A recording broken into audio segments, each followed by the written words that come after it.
to an off-seas facility. So, and that was a few days ago. So effectively, you've got about 5 days before this place is shut down. Technically, the offices are still going to be up for another week or so before they're properly cleared out or whatever. But most data is going to be gone and removed from this site by the end of the work week. Whose cat's that? It's ours. That's yours? Oh my gosh. Yeah. Not mine. Yeah, that's mine. He's meowing at somebody else. I think the other one's visiting. He's meowing at him. Oh, no, he'd be hissing. He doesn't like that other cat. Alright. So basically, you've got 5 days. 5 business days. So we're good. Okay. I had an idea, guys. Sorry about the quick disappearance. I realize that's not normal actions. That's what humans call spontaneity. Yeah, No one's there to say that. No. Crow, would you be willing to go in the front door and distract the guards? Could. And that's one of the things I was gonna suggest.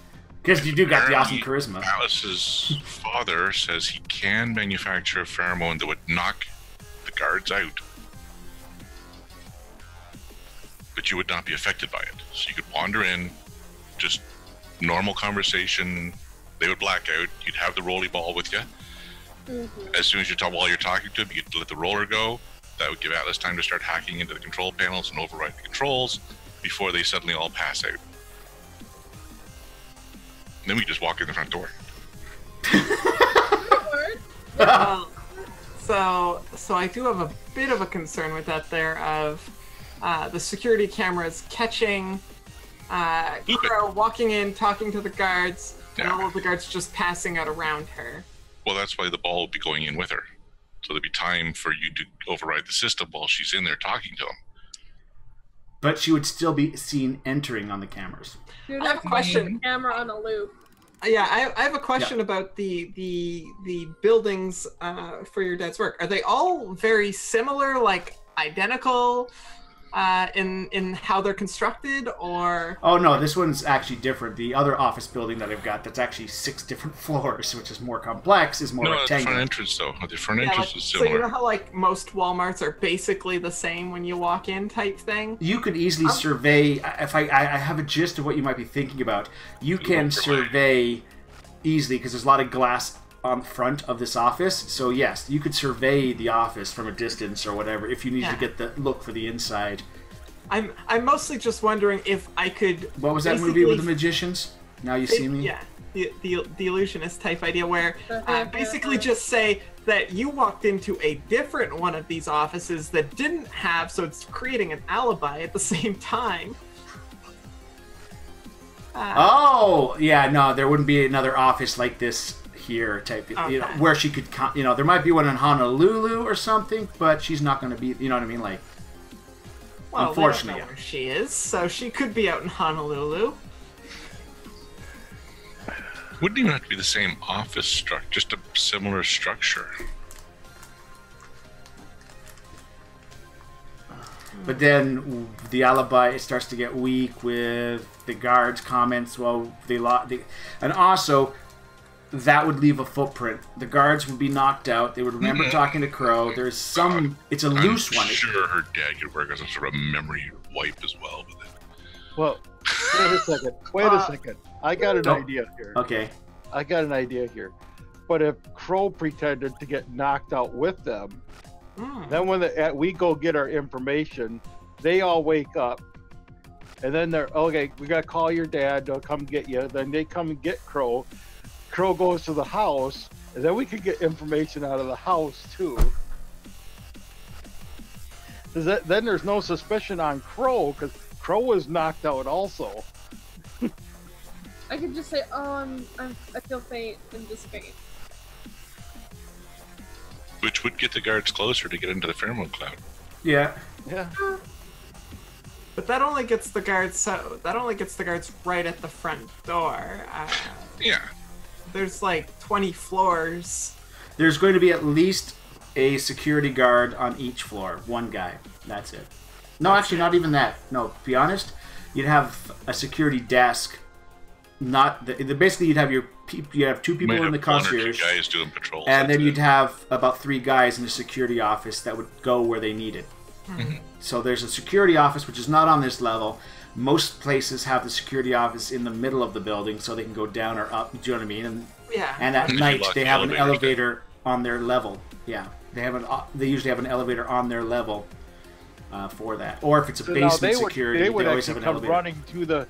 running to the entrance if all of a sudden Crow walks in and collapses. talking to the guys, and Crow collapses, and the other guys. But also, collapse. one of them would probably call out to report. True. Yeah, that would be like, you know what I mean. That would put us on a clock. It would, yeah. And that area would be pretty quick for responding with emergency vehicles. It would be.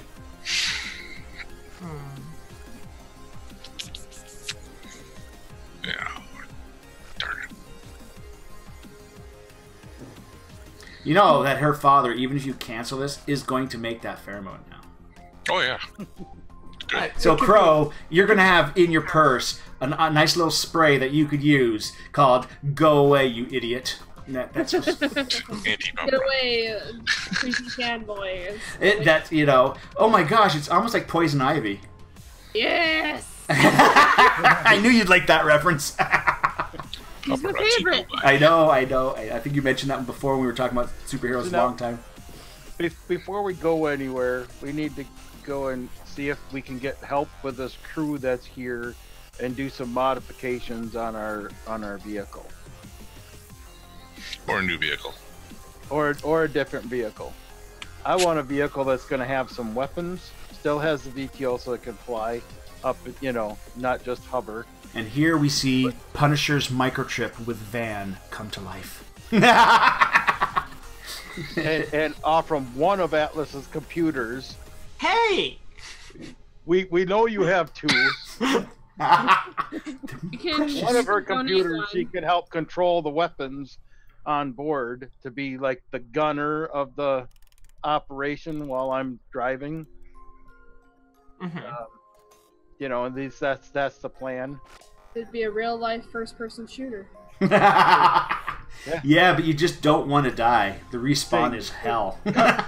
Carl was my gunner when I was, back in the military, so I need a new gunner now. I mean, I'm sure I've built aimbots before, so... For the MMO. You cheater. I'm not gonna deny it. You could actually put together a friend and foe system that you put a code on all the buddies, and the gun will stop firing if they're the cookie cutter chip is what it's called in Shadowrun, Cyberpunk. They've all got this technology which they call cookie cutter, which means if you have an automated gun, if one of you guys has got the transponder code, it won't shoot at you. So it could spray a room and pause its shots at your characters and continue shooting everyone else. Would it be something that I would basically just make it a no fire, but as Hal's driving, Hal's gotta see everything, right? Would it be possible to make it so that he could just, as a thought, mark targets? Oh yeah, you're getting into that would be high programming roles, but guess what? You got those skills. Because that would be kind of my approach of just like, you don't have to aim, you don't have to think about it, you just have to be like, shoot that thing. And then... Just put an eye tracker on it. Yeah, an eye tracker. Like, exactly. You'd be looking at an eye tracker, and he'd be having a heads-up display with the things like Iron Man. I hate to say it, would be like the Iron Man tracking system. Yep. It may involve him wearing goggles or having it built into his interface, which would visually impose it onto his eyes, if that makes sense. He's already got his setup. Assuming he let me, I would definitely put it into the interface. I have... And I can help you do like the repairs and modifications because I've got the repair skill also. So yeah, we could work together on that. So if you need time to go by for the pheromones, it also gives time on the A-Team van because this is a robust van. The parts are kind of old school. It's kind of chuggy, but because of that, it's got a lot of heavier iron and metal parts in it, which makes it tougher than your sleek aerodynamic polycarbonate VTOL delivery trucks.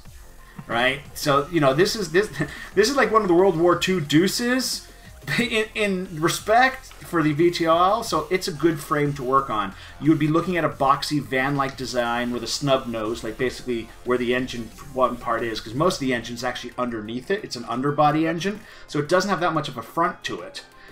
and it basically would be more like just a box van, like, you know, the old A-Team box van. I'm going to stick with the A-Team theory here, you know what I mean? Like, that's what you'd be looking at as it's designed. That's what you're working on. It does have rear doors, as mentioned as before. It could also be modified to have a sliding side door as well, so it could be like a drop craft. You could also have pulley systems, like good old days, to have people rappel and drop down out of the side of the vehicle. How aesthetically, how out of place, like, what areas of society would it completely look out of place? If you're doing a simple box shape, it could easily be adapted. Some trendy shade colors on it. If you have some sort of way to manipulate the colors on it or something, which could be done, cost money. Or just even spray paint, the cheap way of doing it. Yes, and then just have a rugged steel look for any rougher section of town. It could be a nondescript van, delivery van. And if you get no-name logos, you know, like, what was that? Flowers by Irene, you know, the FBI. Flowers by Irene. All right, you know, but no, you could, if you had a bunch of decals that you could put on for delivery vehicles, this is your generic box delivery van, which can get lost in a crowd. Okay. So this, you could even... on the inside of the van, we could put our droid so we could pop the back doors and he could be shooting right out the back, too.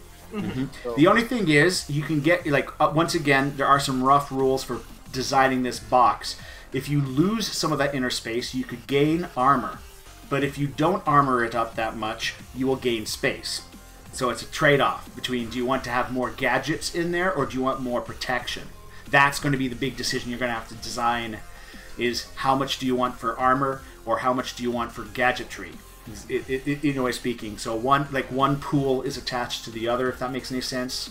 So if you have more armor on it, it's heavier. If we put our own guns on it, then we don't really need the robot to...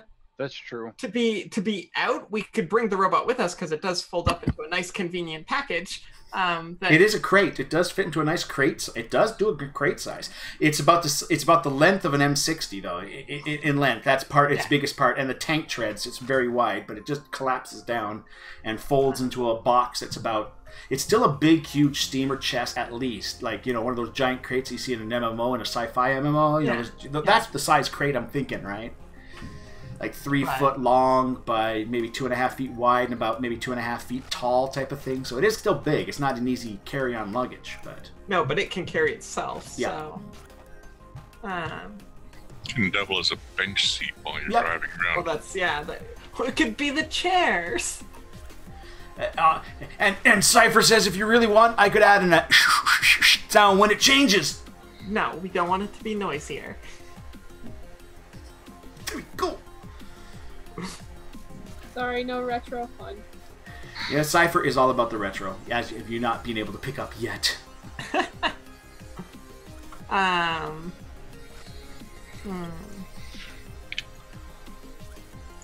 So, you do have 5 days, Windows. You guys have got a great bunch of ideas. I'm now literally going to sit here and say, you guys brainstorm. How do you want to go through? You guys have all got amazing ideas. I want you to pool and figure out your main assault, because as you can tell, this is your mission. Dun dun dun! Okay, well, Hal's going to work on the vehicle to get the vehicle prepped for the mission. I'll also go along and help with that, as well as primarily working on the... Do I get to make the poison? I mean, pheromones? Sure. Or is it poison? A little bit of both. Pheromones! But question, is that cat-like person been around too? She's been flipping around. Okay. But... Because Hal might have a little fun with her, drop the Iborg on the ground and have it run around and see if she'll chase it. She might for a bit. And then she realizes it could be recording her, so she'll casually pause. And of course, when she pauses, just kind of as if she wasn't paying attention, and just takes off. But she's not in as much because of her skills and abilities. She looks after small funds. She heads out at night, comes back, gets some money to help fund the organization. So and no, she doesn't sell her body. She goes out typical robber. Yep. She's got basic hacking skills that can do some ATMs, some slight machines. She's great at break and entry and all that kind of stuff. I just figured since she was playing with Princess. Cat burglar. Yeah, I did that. Payback. Oh yeah, she will fall for that. Using that ball. Yeah, it's like, ooh, boom, boom. At first, she thinks it's a threat, and then she catches it, and then instinctively lets it go again. Why did I do that? But yeah, that's a good way to tease her back. Because she's very impulsive, if you noticed, and curious. Both flaws. Oh no, Hal no longer has his shell shock, right? Nope, it is gone. He was able to. We role played him slowly burning out of that. You used your 2 advances to get rid of it. Yeah. So I'm gonna delete that item on my. I still had it on my character sheet. I'm gonna delete that on my character sheet. All right. How do you want to go for the vehicle build then? I think more armor and utility, and just have like we don't need a lot of space, right? Well, armor and utility are the ones that eat at each other. Yeah. So effectively, we could do a 50-50. 50-50, I think. Yeah. But if you wanted more stuff, you could get less armor on the vehicle. I think 50-50 is the balance that we would want to strike. You would have one with a 50-50. You would be able to have 1 heavy mount and 2 light mounts. A heavy mount is literally, it could be a 40mm cannon, a heavy Vulcan minigun. That's a heavy mount. Light mounts are your light machine guns or any existing firearm that is handheld.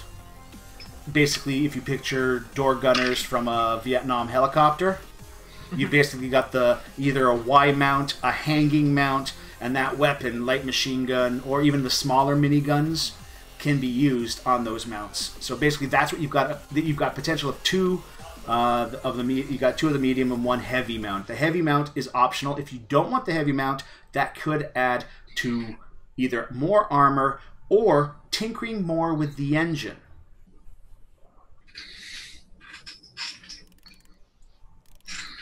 And by tinkering with the engine, that could allow you to have a jet-cooled system, which could allow more, not necessarily vertical power, but more horizontal power.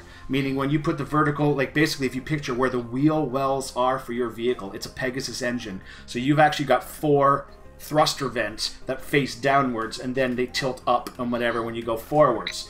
You would have on the top or on the bottom an extra jet turbine that could give you a boost for forward momentum, but you would get great boost in speed, it would take up space, you would lose the heavy weapons thing. It's only for vertical, and secondly, it's more for direct shooting, not for steering, because you're literally on a rocket car at this point.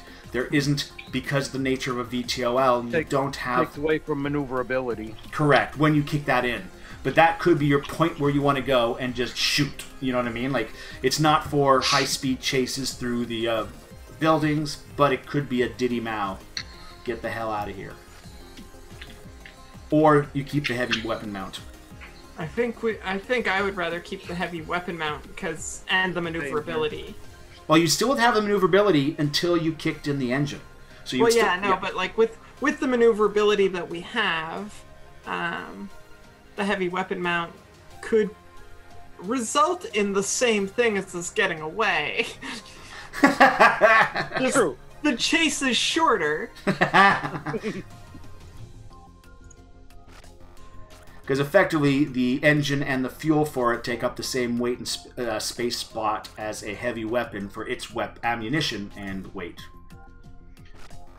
So and taking effect, both the heavy weapon and the 2 medium mounts are considered concealable. You could have both the engine and the heavy mount, but the heavy mount would always be visible, and that might lead to problems. This is including a drop down or whatever it might be, a drop down from the underbelly, which is not as easy to do because that's all the engine. It'll just be a pop up from the top. That's what the heavy mount's going. It's going to have a pop up, so that means when it's in rest, it will actually hang and kind of take up some of the space in the van. Watch your head. How much space, like assuming we have the heavy mount and the good armor, how much space like do we have inside? Can the bunch of us fit in there? Oh yeah, you would still be able to get 4 people in the back of the van, 1 person and a co-pilot, so you can get 6 people comfortably in there. 4 people would be sitting in either what you call them, rocket chair, or not rocket chairs, not booster chairs. That's for babies. Basically, it's a small little. The seat pops down. You use it. Okay, yeah. Yeah, you know the little. Basically, you'd have an aircraft carriers or whatever. You could fit 4 people in the butt area. In the middle, you'd have the hanging system. You could still fit a guy or 2 there, but they'd have to be like holding on to it. And if it goes up, make sure they let go. Oh, you know what I mean. But easily 4 people in the back, plus the driver and co-pilot in the front. Okay.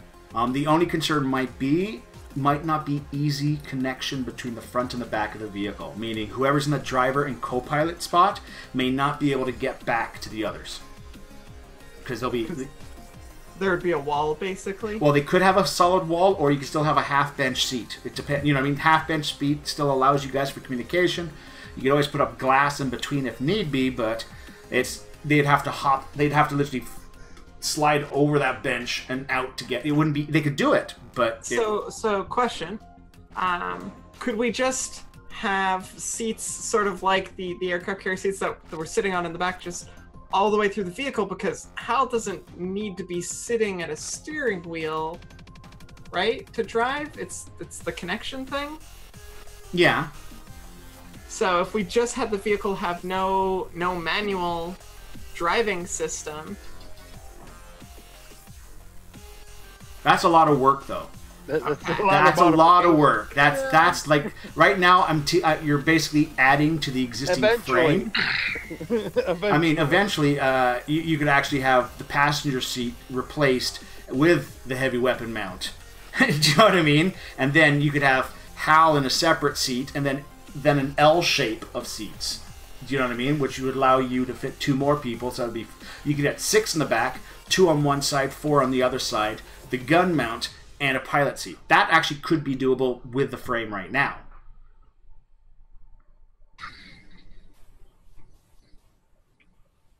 If you follow what I'm saying. Effectively, if you're looking at it from a top-down view, you would have the driver's seat and then a row of 4 seats. And then on the passenger side, you wouldn't have a passenger, and it would be like one of those delivery vans that only has the one you know what I mean? Like, it's got the one bubble for the pilot, and then this spot where the gun's going to pop out, but they don't know that. You know, it's just it's just like some of the milk delivery or mail vans that they have that one spot type thing where the door is on the other side type. Whoop! I think we lost a person. All our cameras went wonky. No. I thought she was. Froze. Yeah, well, I didn't know if she was listening intently either, because it was also that listening intently look, right? Yeah. So, and then the other 2 seats would be behind the gun. That would be another option. But that would also eliminate no side doors. And where would your secondary weapon mounts go? That's the other thing. With the turret where it is, it still allows for 2 side doors to open up with the heavy weapon hanging in the middle if need be, and 2 people standing either side of it with their weapons that are hanging. Right.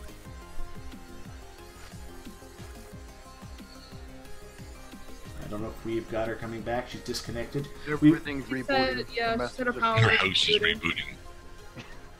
Well, that might be happening to us too, because we've got some storms hitting us thanks to, what's his name? Chris? Tropical Storm Chris or something like that? That you guys have given us. Thank you, US. You're welcome. Yeah, you're welcome. There we go. Hey, oh, and everyone back to the right spot. Yay, you're back. I'm back. Sorry about that. The power flickered. Yeah, well, we do have thunderstorm warnings in our area, and we got the edge of Chris coming, or I think it's Chris. Yeah. Tropical Storm. I don't know, something like that. But yeah. Yeah, Sheila Bobby actually sent me a link with his path, and actually, it's going to be rubbing up next to Nova Scotia, but it's actually hitting the bottom part of Newfoundland. So the fishing towns there is my concern. It's like, ooh, you're going to get a lot of wind and waves because it's still at it's at the severe rating, and it's just dropping from severe to light after Newfoundland. So yeah. Just connecting back to. So what did you? Because you look like you were intently listening when your screen froze, so I didn't realize that was happening. Because you have that. Pop. I was wondering too. I'm like, is she frozen or? We were talking... Yeah, so a recap for you. If you did do the heavy weapon mount where the passenger section is, you could have 4 seats on this behind the driver. The driver could have a bucket seat. That's what I was thinking of. The driver could have a bucket seat that could rotate so he could actually turn around and look back into the room. And you would only have 2 seats on the weapon side. You would still fit 6 people back in there. Did you gain any seats in this endeavor? You gained 1 seat. Right? Well, and also we could have the open, like some more... Well, I was about to say that if you do that, though, you will then eliminate the sliding doors. If you have the heavy turret center-mounted, 4 in the back and the 2 in the front, the sides could open up to allow the 2 medium weapons and standing people to be there. And you could also have people rappel out the sides. Only if the weapon's in the center mount, allowing the edges to be used that way. Yeah. Okay. And now all the weapons are going to be operated remotely from our computer, so we won't actually have to have somebody standing at the weapon operating it. It'll be Ellie with a little camera on the weapons, and then she'll just be also on her computer. Also, center-mounted weapon could be turreted. Front-mounted weapon would only be able to basically do a bit of a wiggle. Yeah. It wouldn't have, you know what I mean? It would be more of a wiggle. I want the full. Well, the bonus, so it would be best for a center weapon to do that. The other 2 weapons, if they're going to be mounted, they too could have pop-ups. They could have spots then to pop out the sides or something like that. And they could still rotate, but they would. I got to stay within my camera. They would pop out on the sides, but they could do a rotate type of thing. The underside is the only spot you can't really put weapons because that's where your engine is, mostly for this type of vehicle. And you also probably want to put some plating on that because that's the easiest thing for people to shoot up at. So you're probably looking at more of an underside armor than the top side. Yeah, now the 2 side weapons, well, they should be able to go out too, right? And shoot off to the side and then... Yep, depending on what you have, depending on the calibers you have. To be honest, though, you're not going to probably get this vehicle ready in 5 days. You can start the planning, you can start the hollowing out, but all the mechanics and all the stuff, you're probably not going to have it ready for 5 days. Because, again, you've got the skills, but the shop here is very limited, and a lot of the pieces, and you have to go out and... the cat lady, she'll definitely go out and salvage any parts you need. She knows of a few places, and junkyards are the easiest to sneak in and grab pieces. And hate to say it, this van, because it's kind of old and junky, there's a lot she can grab from a junkyard. Just saying. Well, we could use the gun off from the robot, right? Yep, that's a light gun. That's a light machine gun right there. So we could use that. The poor robot. Yes, but you're not getting Oni's minigun. That's his baby. And that minigun, by the way, is considered a medium still. Even though it's as huge as it sounds, it's not that huge, really. It is, you know.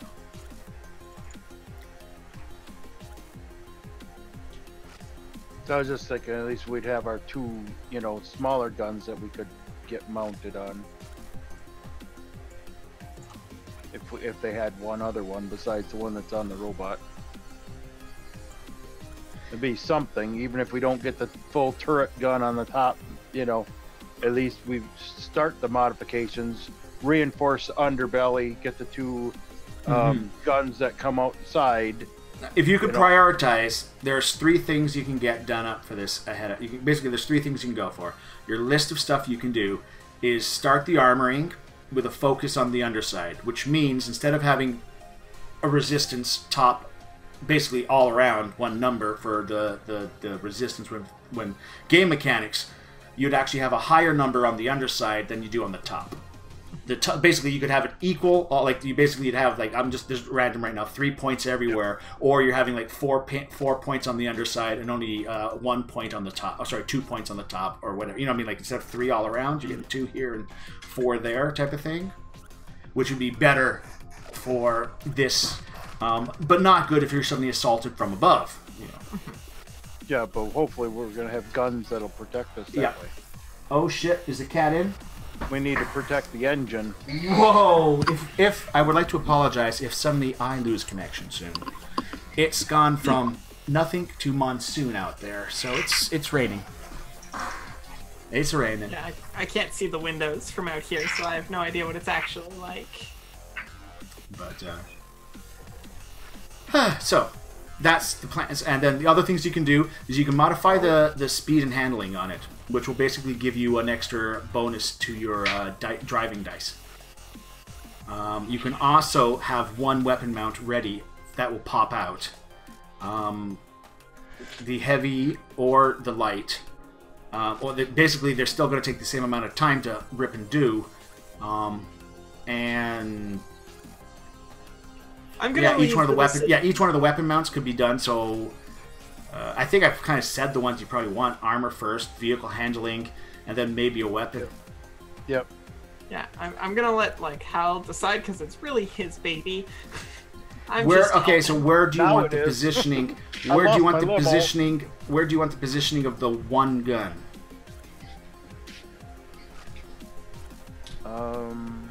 Effectively, you've got left, right, or currently a rear mount. So when the rear door is open, because you don't have any side doors on it now, it could hang above the rear doors. That could be re-bolted to put elsewhere later.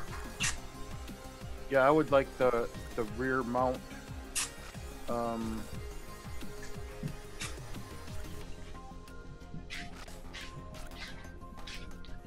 The rear mount, then we'll do the extra handling and the armor modifications.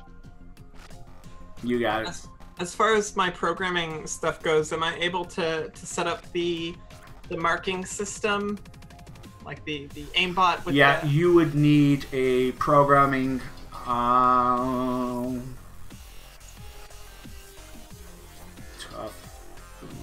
2 higher, 4, 6. Programming roll of 6 is what's needed. You're not rushed. Oh yeah, you got it.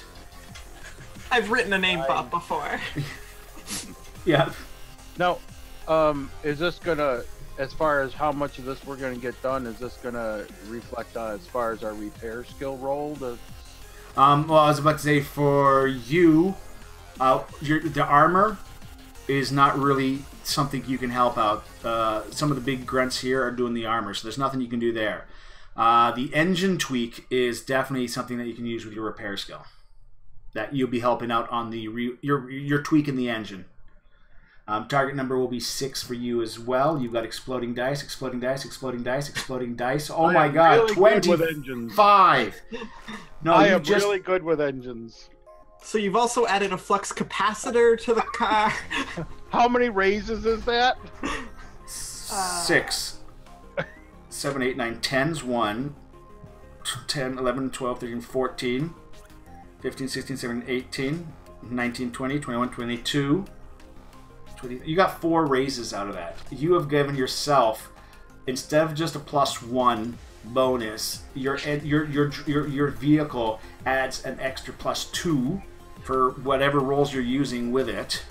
And also, its base move is now 2 higher, which I'll get to a little later on. Basically, it's faster than it is, and you've got a +2 on top of any bonuses you have. I think that's got you already 3. have a +2 for VTOL. Yeah. Vehicles, so now and if you're plugged in, that's a +1. So you've got a total +1 on so that too. Piloting this thing, you're out the door +5.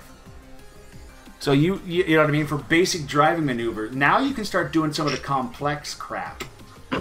I'm just saying, in this vehicle, now taking a fact, you might be able to do a loop-to-loop in this vehicle. Your passengers may not enjoy it that much, but you can pull it off. Centrifugal force should keep them in their seats.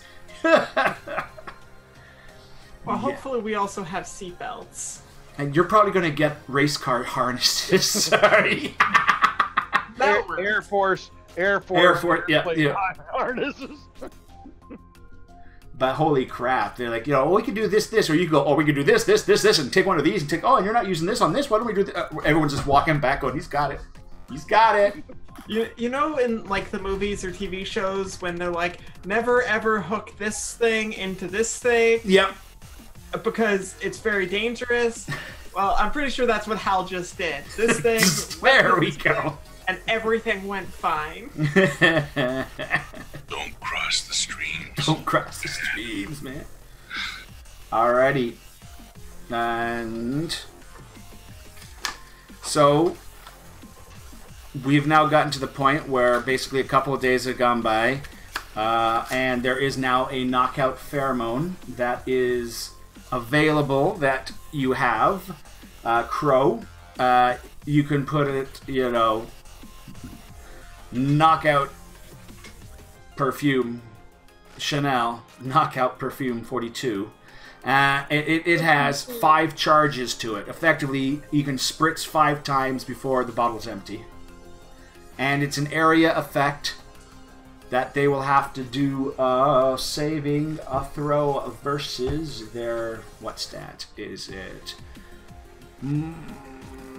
It's going to be a vigor. It's going to be a vigor one because it's their endurance. So if they're, you know, versus a knockout. So, and its potency is 6.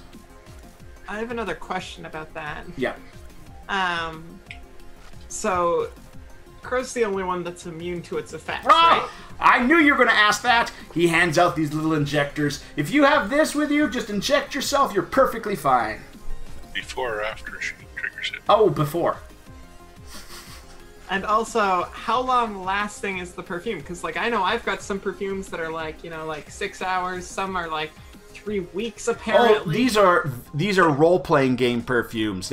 They're good until the last dose is used.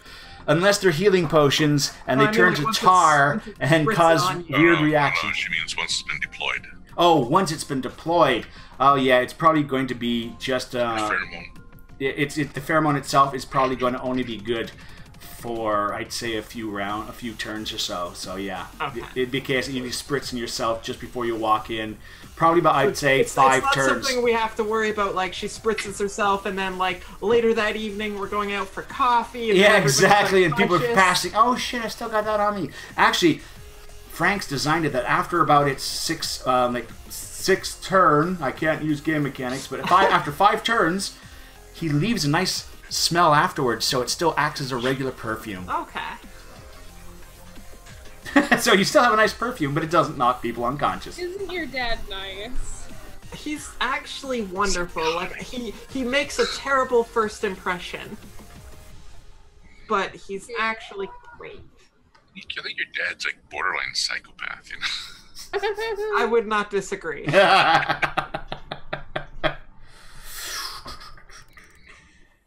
So there have been a few questions to you, Mr. Smith.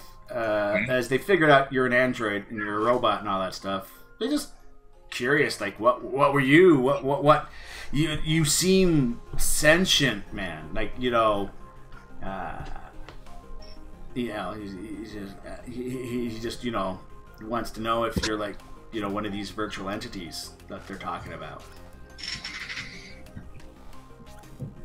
Virtual entity. What do you mean? You know, like Bonsai Buddy, you're your own being, basically. Yeah, effectively, artificial intelligence is like Charon is probably not the best example to use. It's kind of like the AI in Ghost in the Shell. Like the whole, yeah, the enemy AI. That was well, effectively. Or another example, guys play Mass Effect. The difference between the AIs and VIs. You got the virtual intelligence and the artificial. The artificial can think for themselves. In this case, it's like, so basically they're called evolved. They're called virtual entities.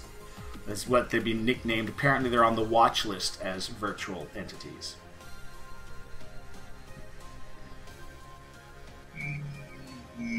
Some might say. Hey, don't worry, we're on the watch list too. Maybe I'm just saying, but you know. I am my own person. That's cool. That's more of a cool factor because here you're in with the freaks. So yeah, okay, that's cool. As Do I hear that comment? As Electron said, there are no strings. As Ultron said, there are no strings on me. Yeah. That's what Pinocchio said. Yeah, but Ultron said it's so much better. I get that. Comes from Cypher. Oh, Jesus. What a nerd. And Cyber 429. You know, you have to stop renumbering yourself. No, man, they'll try me. I'm sorry, I wrote that script from when we first met. He's never, ever gonna let it go. Oof. Okay, so we've got a vehicle. We have a light machine gun that is designed to turret hanging on the inside by the rear doors. So the rear door is open. There's an auto turret that can shoot out the back, which Hal can control. To get weirder, you could have just made a pop-up cupola for the actual droid. But with the droid's missing his arm now. Open a hatch and just have the droid winch up. Yeah, but that takes a lot of work. And it's actually just a couple of gears. It would effectively be the heavy weapon slot for a light gun. Exactly. And a large targeting spot to hit it for a light gun. Yeah, but probably fires better. No. No, I don't think it would. It would be a lot slower. Yeah. There's a lot more that needs to. Oh, I don't. Yeah, Rance, you heard about the Omega roll that Hal just got. Yeah, he's like. Alrighty. So vehicle seems to be good. We've got the pheromones. Did you add bombs? I thought he said bongs for a second. Did anyone else hear bongs? and Renshett's like, yes, that's what I said. Those two. Hey man, we're flying high today. How much of that pheromone can your dad make, Alice? Well, he doesn't have his equipment, and it took him a little bit of time. I had to use the cooling tanks in the back of a toilet for this set work. I could hook you up with a scientist in the lab. Why didn't you say that? Well, hold on. What scientist? What lab? What affiliation? He is in his safe little bubble now. Other people are outside of his bubble. They might have to get, eliminated. You can bring this thing into like a sprayer or something. I pretty much just look at Renset and go, he effectively made me. In a kitchen? In a lab. Bacon and eggs, genetic manipulation. Da, da, da, da, ding. Eggs are ready. Oh, to eat? No, the ones I'm growing. Da, da. So I don't know how 100% this is, but I've fantasized about my father's working conditions before I was born. And so in my mind, he worked at like a giant, all resources provided super lab where they had literally everything at their disposal. He did. Look at the gun. That's missing a part.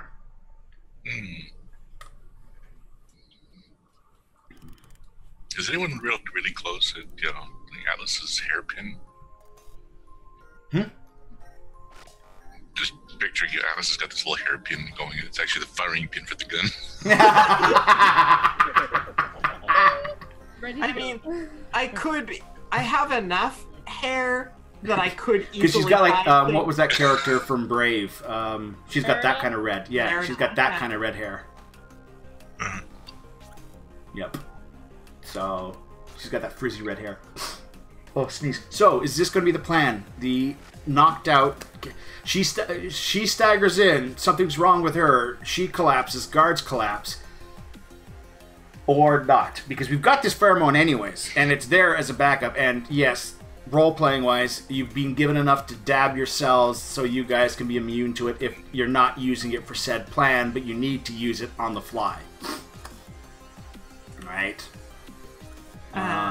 Because you've got these great ideas now, and I still need you guys to try and formulate what we're going to do, and then we'll go for a break, and then we'll try and see how well the best laid plans go forward. So, that being said, like I said, we have idea one with the pheromones, but you do have, now we've been thinking about it, only other people you have to worry about besides the front guards are 3 people, and it's being confirmed for you, 3 people on the 10th floor, which looks security, and they got an elevator always on their floor ready to go. Well, so you've got 5 people to deal with, then you've got sensors and all that kind of stuff. I imagine if somebody walked in, and especially if that somebody was Crow, and the guards all collapsed around her, as well as her collapsing, 2 out of 3 of those guards would probably be dispatched. Yep. To the front. Could be. And one of them would try to make an outgoing call. And yeah, the one that's left, the one that's still monitoring the situation, would definitely reach out. So if we do that there, we would need to probably be in our best interest to jam communications before. Hang on. I've worked for Ashton. What security company does he use? No, you haven't worked for Ashton. Okay. Well, Crow, You may have been sent in. Well, just the honest Crow, just you know. He doesn't have that much in robotics. He might have a couple of Rumba type of floor cleaners. No. What security company? I asked Crow. Raven. Does Ravenlock. Ravenlock? Yeah. Right. So For you guys, Ravenlock in this world is one of the big. Can we make this van look like Lone Star in in Shadowrun's Lone Star type of thing, or is it Cyberpunk that had Lone Star? Like the equivalent of they're the main. Shadowrun's got Lone Star. Yeah. So this is kind of Ravenlock is kind of that's why when you see the Ravenlock equipment and gear, it's not really that out of place. Okay. But yeah. Can we get this vehicle to look vaguely like a Ravenlock response vehicle? Well, Just a paint job. you could, but what are you planning on doing? I'm thinking, sorry, thinks internally here. You go in, right, you collapse, the guards go down around you, the guy makes the outgoing call, Atlas intercepts, right? He's probably going to be calling out, letting your father's people know that you're here. She can then say there's a vehicle being dispatched to pick you up. We can show up then in the vehicle on the roof, looking like a Ravenlock vehicle coming to pick you up. That could work. That would get us on the roof without anybody screaming, or anybody being alerted. It would also probably get us in the building, because he's going to open the doors, at least to let us in. One flaw to this awesome plan so far. And then she can lock him down, so no other outgoing calls go out. You need Crow in the office. Yeah. And if she passes out on the first floor... But she's if she passes out on the first floor... They go unconscious around her, she can stand up. Except Mr. Smith would have to be with her because he's her bodyguard. So he would have to be with her when she passes out and the other two security guards come down. And if they... Yeah. Mr. Smith could always pass out. Mr. Smith could always pick Crow up and say, "I'm taking her up to the office to, get her rest or something." Have her wait for the dispatch to come get me. Hi, Sheila. Hi, Sheila, Bobby. Yeah, like taking me to the office. By the way, Oni, this entire time, whenever you have your conferences, he's here to help. But you can tell... His usual tactic is probably bring guns, shoot things. He's sweeping clear. Sweeping I clear. swear to God, he's got like Bubble Crush going in the side monocle or something. Candy Crush is going off in the Yes, bonus. Yes, Candy Crush. Candy Crush.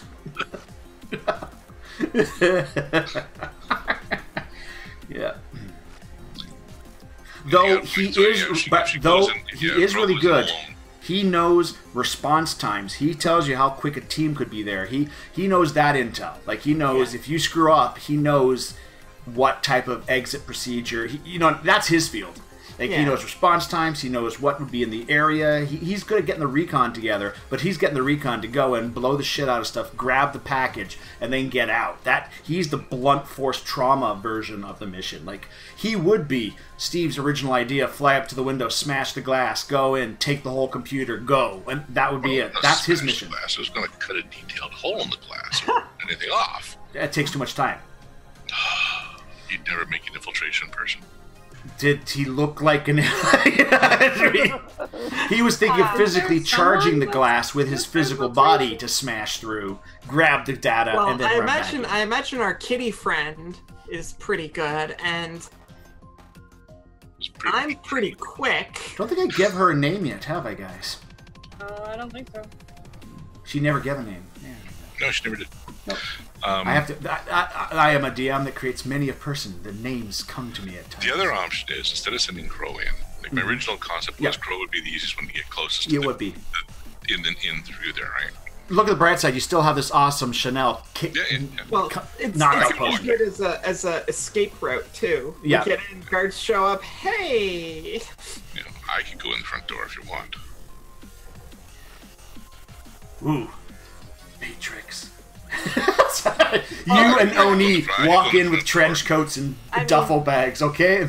I mean, but here's a good part about that there. You could go in the front door, go, Crow needs help out there. They would most likely have you listed as her bodyguard. Yeah. Yeah. And you've actually got documentation to prove it. You've got an actual license and stuff like that says that. Legit. Well-forged license. How about this? How about if we show up on the roof with the van? Do you still want it marked up like a Ravenlock security van? It's not a bad idea. Because it is a bulky van, it could work as a drop vehicle, yeah. And radio to them that we're bringing Crow in. We found her, we're bringing her in, we're going to take her to the office and wait for her father to... That's not a bad one, to come and get her. So they'll actually let us in from the roof with Crow with us. Well, they may want to take us to the and security. Then we go everyone, hold on a second. Puma. We go. Amazing. Yep. Just say roof for me once again. Roof. Okay, now it's, now it's like your Wisconsin was coming through there, you know. Yeah. So they would actually let us through the doorway to the roof because, hey. And then waiting in the office makes sense. We're trying to protect her with all this stuff going on. We're going to take her down to her dad's office. We're wait there until they may not go for us going to the office, but no, they would probably want to take us down to the security for hold us in the security area. Security room. So we're coming in. Oni will tell you top floor. So Oni will tell you his expertise right now. They're going to need a commander's ID number, and they're going to need an assignment number to know that you are actually working for that company. Those are the type of things you're going to have to hack and get. Off your chair, go. No, I was about to say, it's like, this is the type of stuff that you're going to need to have. That's the first thing they're going to check for, is assignment number to make sure you're working, because they could be on a different assignment. We walk up to the camera, we got Crow right there, Mr. Smith right there with us. I mean... Protocol! Candy Crush. Company protocol. But, Crow would give him some protocol, all right. She'll be, you let me in this building, dude. That could work. She could use her skills to cause them a kerfuffle, so they overlook that. Just enough, yeah. You don't want to make Daddy mad. Yeah, exactly. What's your job in the morning? Yeah. That means if instead of you can get past without codes, if Crow gets a good roll on her charisma, like basically doing a roll on her persuasion or that you have. Yeah. If she gets a good roll there, then she can just yell at them enough to okay, just go. They'll want her out of their sight. Okay, fine. Job in jeopardy. Let her in. Because also from their point of view, there's nothing too suspect about this. They already are aware that they're looking for her, and a unit coming in. The fact that the elevator will not stop at the right floor. Well, that's later on. And remember, the only way they know where an elevator goes is because of what the computer tells them. Mm-hmm. Computers don't really know where elevators go. They know where they go where they're Computers don't always show you. At that point, Oni goes, "Would you like a moment to rephrase your almost cool moment?" I think you got all your things mixed up there. You had the potential. Well, again, there's nothing saying... Yep. The thing is, the elevator we could get on, whatever. How... I mean, there's nothing that says the elevator stops. Our first stop could be the security floor anyway, and just knock them out and then go back. We could plug you straight into the security board. Well, that would definitely getting me into that security room would definitely turn off all of the security. Mm-hmm. Your target numbers would be 4s. Okay. So that would be a good thing. We bring a Crow in and just say we're bringing her right down to the security office. And then knock them out. Yeah. Yeah. Why not? Either connect the ball down at that point if they're nervous about us bringing an extra person, or bring Atlas right down with us. Mr. Smith's going as the bodyguard on record. That means we got to make Atlas and Hal easily will work. And you know what? They've got some of the Ravenlock officers' uniforms. So, you know what I mean, in amongst the hybrids here. So we could get you that uniform, right? We might not have the full armored uniform, but we might have the pilot's uniform, which is basically just what a pilot would have, which basically has some padding in areas, and elegant syntax that would look better on you, that would. Because with your hair and all that stuff, you don't really fit average. You'd fit more the associate role, or assistant. So the assistant pilot or a pilot or a techie or something like that type of thing. Because most of their military would have their hair done up tight and back. You could go as Crow's PA. Yeah, my personal assistant. Yeah, actually. Because I think we came across There's families. security Yeah, but also the family doesn't know of Atlas per se. That's the other thing too. There's a picture of Smith, but there's no picture of Atlas, right? So yeah, but yeah, she could be a PA or something like that. They would probably have a picture of Hal too, because they know that Crow is always with Princess all the time, and Hal's Princess's driver. So. Yep. But if you got the the pilot's helmet on, they won't know the difference anyway. Yeah. Well, okay, hold on. We got a problem here. If everybody's recognizable, this throws the. No, we're putting Hal in the pilot's helmet. Hal's in the pirate, and since Princess is not going to be there right now, right. Gotcha. That would work. Yep. As far as they're concerned, Smith is coming back. Smith and Crow are coming back in, and they're bringing in the personal assistant. Crow. Yeah. As far as they're concerned, Hal and Princess aren't with them. So my immediate thought for that there is, how easy and how quickly can I dye my hair? And how permanent is that? Well, I know I wouldn't have to, but people with quite as bright red hair and as much red hair as me stand out in a crowd later. Okay, one point here. If you're gonna be my personal assistant, I prefer the more different looking and rebellious look anyway. Well, I know, but I could do. We could shave the side of your head. No. We could do an undercut. You would still keep the look, but just not red, so that when it goes back to red after we wash out the dye, we could just do an undercut, and then you could hide the color. we could hide the undercut with your hair afterwards, but then have it all shaved at the sides and have a little mohawk going backwards. So don't forget, I do use a lot of this poofy hair to hide my. Oh yeah, this is the comment for the people that don't realize you've got the pointy ears after you shave, and then again, whatever. You had some genetics done to make you look like an elf or something, right? People spend money on that all the time. Arwen ears, they call it. Arwen. Definitely starts with A. Mostly just thinking about not being recognizable post this. Now, I probably could also remove all the video evidence of me if I'm in the security room, so that part's not an issue, but people have memories. Yeah, you could also go the other option. Instead of doing like Crow, you were saying you prefer to have the more flamboyant types with you. But this is your personal assistant, this person who deals with all the paperwork and the nitty gritty and all that kind of stuff. So you could go the exact opposite, the prim proper office person. That's what I recommended. We temporarily dye her hair a normal shade of red. That's normally seen. Auburn, like a deeper, darker red, and have her hair pulled into a ponytail type of thing or back. A bun or whatever.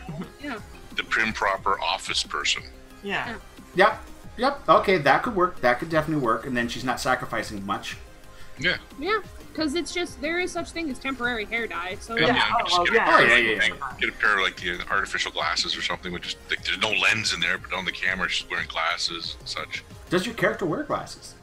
No, she doesn't. Not by the picture I got up here. And also, I just realized your eyes are perfect, so you wouldn't need glasses. No. I don't need glasses. I could even wear different colored contact lenses, even though I'm already technically wearing different colored contact lenses. I have an assortment of colors of those already. So this would be very fun for me. And that'll be enough to throw off somebody. They'll say, "Well, she had, the hair color is wrong. She's wearing glasses. A standard business suit." Yeah. There's such thing as makeup as well. Thank you very much for the cheer, by the way. I have all my alerts turned off right now, but thank you very much. Like we could with makeup, we can also add like more like beauty marks and stuff on it. Oh yeah. We disguise. Oh yeah.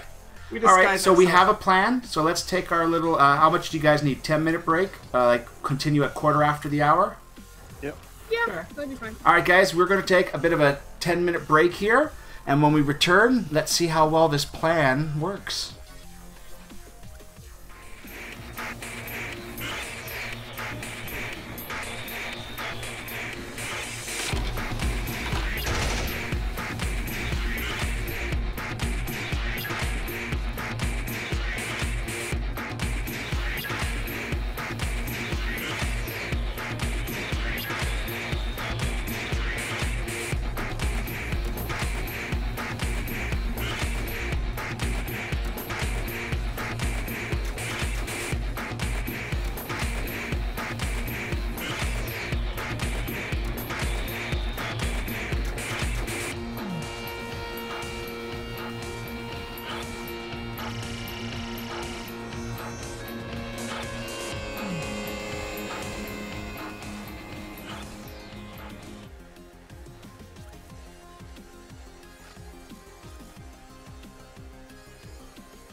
And hello everybody, welcome back as we return.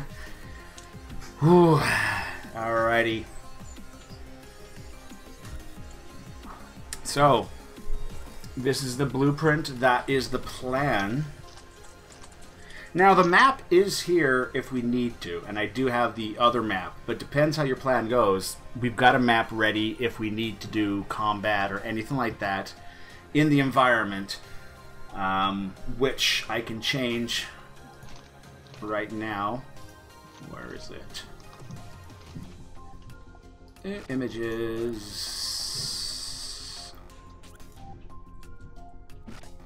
There he is. As that entire map now seen for the viewers at home. There we go. Here. And if I move things like the objective. Oh wow, look, it fits in a spot. It fits in a grid spot now, so it's nice and small. And secondary objective.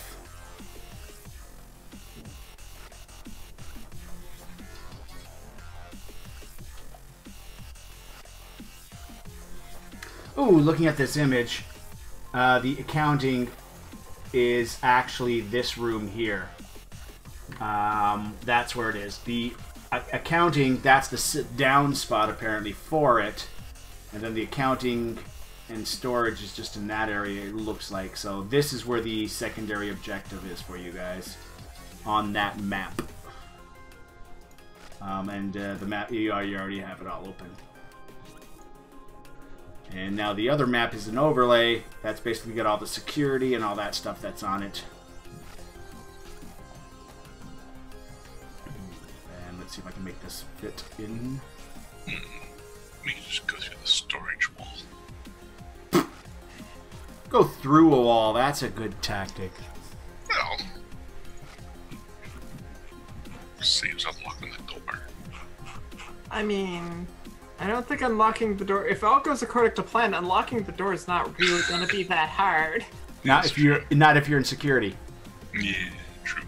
Alrighty, so the van is easily done up as a mock-up. Unlocking the door, becoming invisible. Camera's turning off, pointing the wrong way. No, just looping video. Yeah, hey,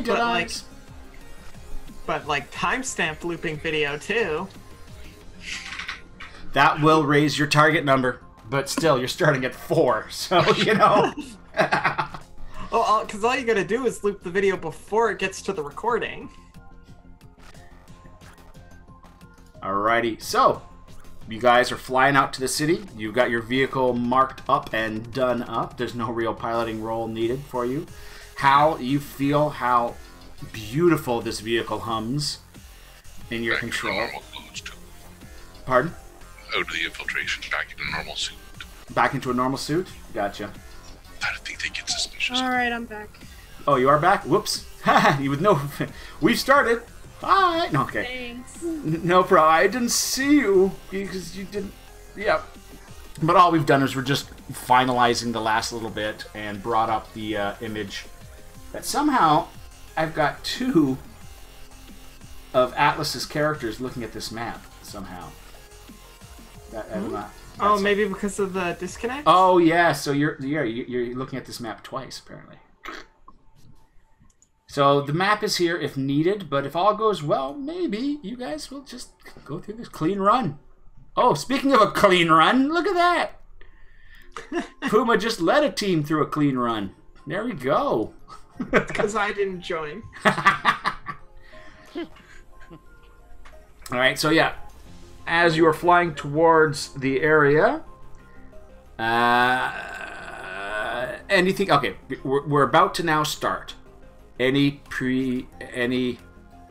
final words? Any equipment you want to make sure you have with you?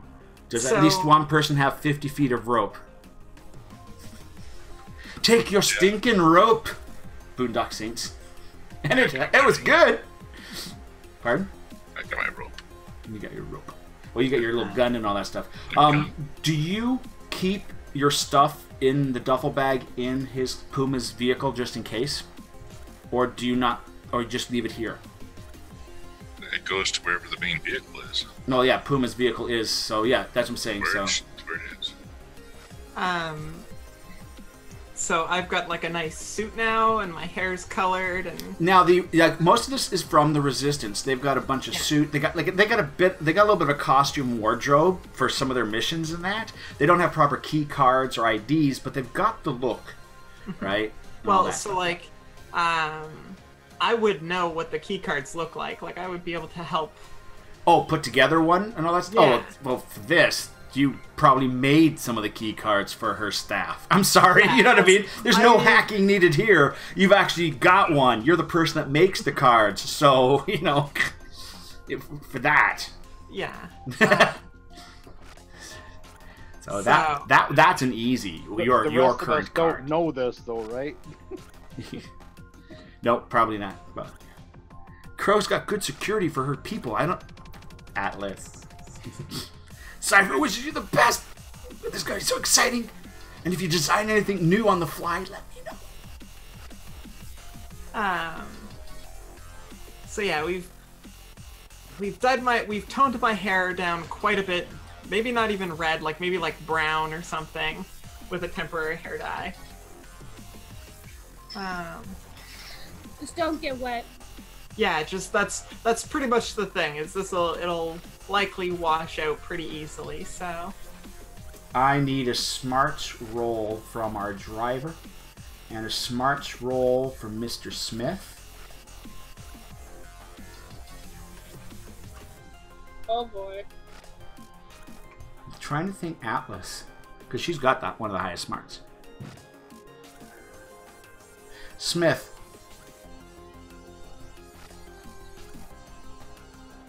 It escapes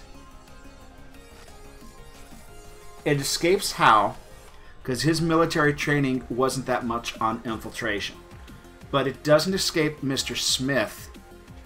You guys have covered the fact that this van visually looks like a Ravenlock Securities van. Engine signatures. Exactly. The digital signature for the engine is still Dominator Pizza.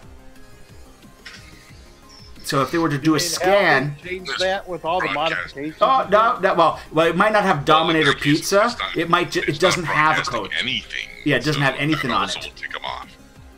So there's two things you can do. There isn't enough time to put a modulating. This is Atlas's avenue to do a modulating code thing, so you can literally change the code if you have the code, right? Or you could have Atlas. Like, we don't have enough time for that. So the two things you have is, one, come up with bullshit for why your code's not working and engine damage, some sort of bullshit story if you're asked about it, because that's going to happen when you fly into the zone. I mean, that could lend well to our story anyways, and or the sense that why we're going Atlas could try and hack on the fly to transmit a signal for the engine, which is kind of tough to Are we do. already en route or not? This is before you go on to route. You guys are getting ready. I'm going through the last little checklist. That's the only thing. Your vehicle has no digital fingerprint of a Ravenlock vehicle right now. So, do these Resistance have any smoke grenades? Yeah. Right, grab a couple smoke grenades, duct tape to the bottom. Oh, hold on. Oni just pauses, takes those smoke grenades out of your hand. You idiots. You're about to give this guy a green, clear smoke grenade. And, well, the regular white's okay, but the green, clear, that would have definitely given it away. Got a black, smoky one. At this point, he does pause. And I just go over to my dad. A minor engine hit or something. We took fire coming over one of the... when we picked her up. Atlas, you would know that the boxes are a little bit like black boxes. They actually... the engine would go before the box did. So that even the smoking engine idea might work. So Oni, I just want to show Oni, military-wise. No, this grenade gives off this color. These... Oh, it's smoke grenades. They're all the same, right? And don't hold your gun this way, or I'll rip your arms off and stick them on So sideways. I know they're black boxes. The engine would go first, but the communications in the truck could go, and then it wouldn't be broadcasting because there's nothing. No, that wouldn't work. We wouldn't be able to talk to them, though. Yeah. Well, but we could broadcast through alternative means. Separate from the vehicle, but... This will cause a hindrance with air traffic control. Because you're a VTOL craft, as soon as you come into a corporate area like that, you will make contact with air traffic control. They will guide you. They will basically just... And normally it's just they check your signature, they ask where you're going, and they leave you be. If your path is going to be intercepted by another craft, that's when they get... Basically, they're like the air cops. How common are other, like, would another Ravenloft or Ravencraft or whatever, how common are those vehicles? Like, basically I'm asking how easy would it be to sniff another vehicle and just rebroadcast its signature? This would be the equivalent of a riot van. If you were to pass an actual Ravenlock Securities facility, maybe. Or if there was a riot in progress, would be the easiest. Both of these are not easy situations. Well, you could put it this way: you can find out the basics of what is needed, and with a programming role of 8, create a fake signal. What I'm talking about that would take time is actually to create a modulating transmitter that can transform. You could just make a fake one for now. This will delay your time a few hours, but we're doing good still on the time of stuff.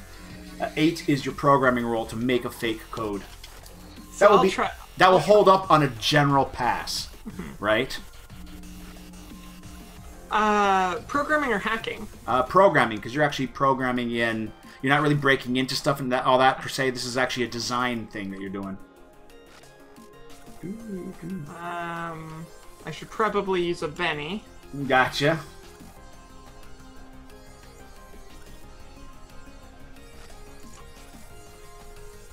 Much better. Yeah. But hold on.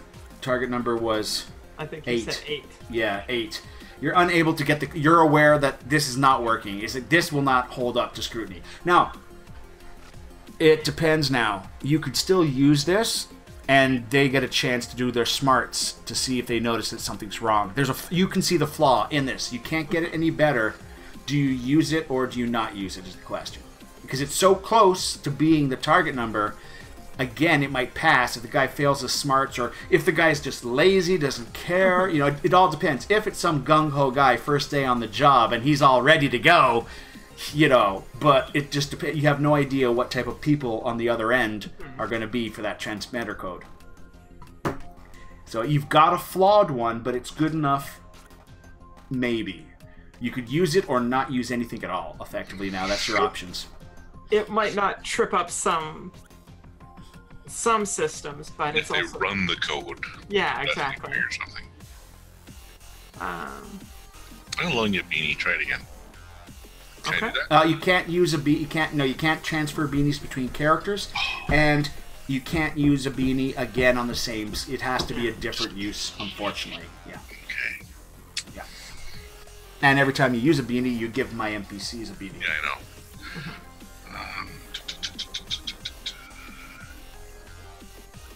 I asked Cypher to take a look at this. Oh, he wouldn't want to impose or anything like that, but... Can you assist Cypher in doing this? I don't know, can I? 10. Exploded. Oh, I don't think we need to. 15. You know you're never going to live this down, right? Oh, don't worry. I can disable his number generator anytime. At this point, never ever hold anything on top of me. Cypher sees the problem, and he's very nervous to suggest telling you what you did wrong, but he tries his best to kind of point out that this number actually uses a different type of rotation system, so it would be this, and I could suggest if this is the base code that you've already designed, I'm just working off of. This is the other. Oh no, she froze again. Oh no! Oh no, she froze everybody. Now, are the cameras going to go out of sync? That's a beautiful meme waiting, you know, but you don't have to take my word for it. Doesn't never build the system, but you might be able to spot. Whoa. I'm back. Okay. We also got a bit of your conversation that you had and then you're back. That was weird. So we actually heard voices before. It was hi, where are we at? So basically, Cypher's saying he picked up on a few things. Wait, make a move. Are you frozen? No, I'm good. Okay, good. Sorry. All right, go. But he not only does that, but because he's gotten at least one raise out of it, he also has done something that kind of gives it a priority code, meaning it could allow your vehicle to take priority to other vehicles in the area. Okay. Cool. Just had to show off, didn't he? Well, again, he couldn't build the system without me. Like he was working off of what was already done. Yeah. Right. It's like he's building a brick building, and I did all of the work, and he just placed a brick. So. Yeah, that's the way she's gonna roll that one off. All right. Yeah. Make it look pretty. All right, so now we're ready to go, guys. Let's do it. Okay, how you are flying in. And Cypher basically, his last words is, just remember, guy, fly casual, but don't look like you're trying to fly casual. He looks to Smith. Never tell me the odds. Ah, yes! All right. Oh, just face bombs. Mm-hmm. All right, so Puma, as you're flying in, you just got that... Yeah, he's got his Wookiee with him. Great. It's a one-eyed Wookiee. Watch out. He's just wiping his butt on his head. There we go. See, he's like, don't let him take over like that. It's like, no, I want to rest this way. I like... Oh. Poor guy. All right. Attacked by the cat. But your head's approved with a cat stamp of approval. Okay, so do we need piloting? No, you're doing good, man. You're just flying, but basically you got the comms down. Evening 572, Ravenlock Systems, Class A. Can I have your destination? You just read off the code that was put together, by the way. Okay. And I'm going to tell him the office building... the Ashfield office building. No, Ashfield, it is actually... Ashton. Nope, it is. I'm going to get this, you guys know this. It Ashton Towers. It is Global Defense Interests, GDI. That's the company he owns. Okay. Which So stock is still doing good. Oh, by the way, your stock, we'll got to talk later. Atlas. Oh, excuse me. Oh, it's radio back that I'm heading to that building with a secure package. All right. You're clear to fly. Fly safe. And you guys now are approaching the building. Ravenlock Securities. This is basically a guy's making contact with your vehicle as you approach. It seems that you are approaching our building. Please state please state your purpose. This is actually coming from the security. The cats. I'm stealing the camera. You don't care. Basically, this is coming from the security offices of the building. They're saying, we have you on approach. We don't have you cleared for any landing. Please state your intent. Intent. I'm delivering a package, high priority VIP package to the building. Would I actually let them know that I'm bringing Crow in? Do a smarts check right now. Do a smarts check for your character. Yep. Because, you know what I mean? Like, you're a little flummoxed. Oh, it sure would be nice if we had some grenades, don't you think? Oh, look, there's Princess. There's Princess in chat. Hello, BitRabbit. Yes, I still have those open. Hey, Rabbit. We're able to do You're Being Trained by Queen because you had some issues the last time you used your psychic powers. And these guys are doing a mission for you. 8. Well, not for you, for them.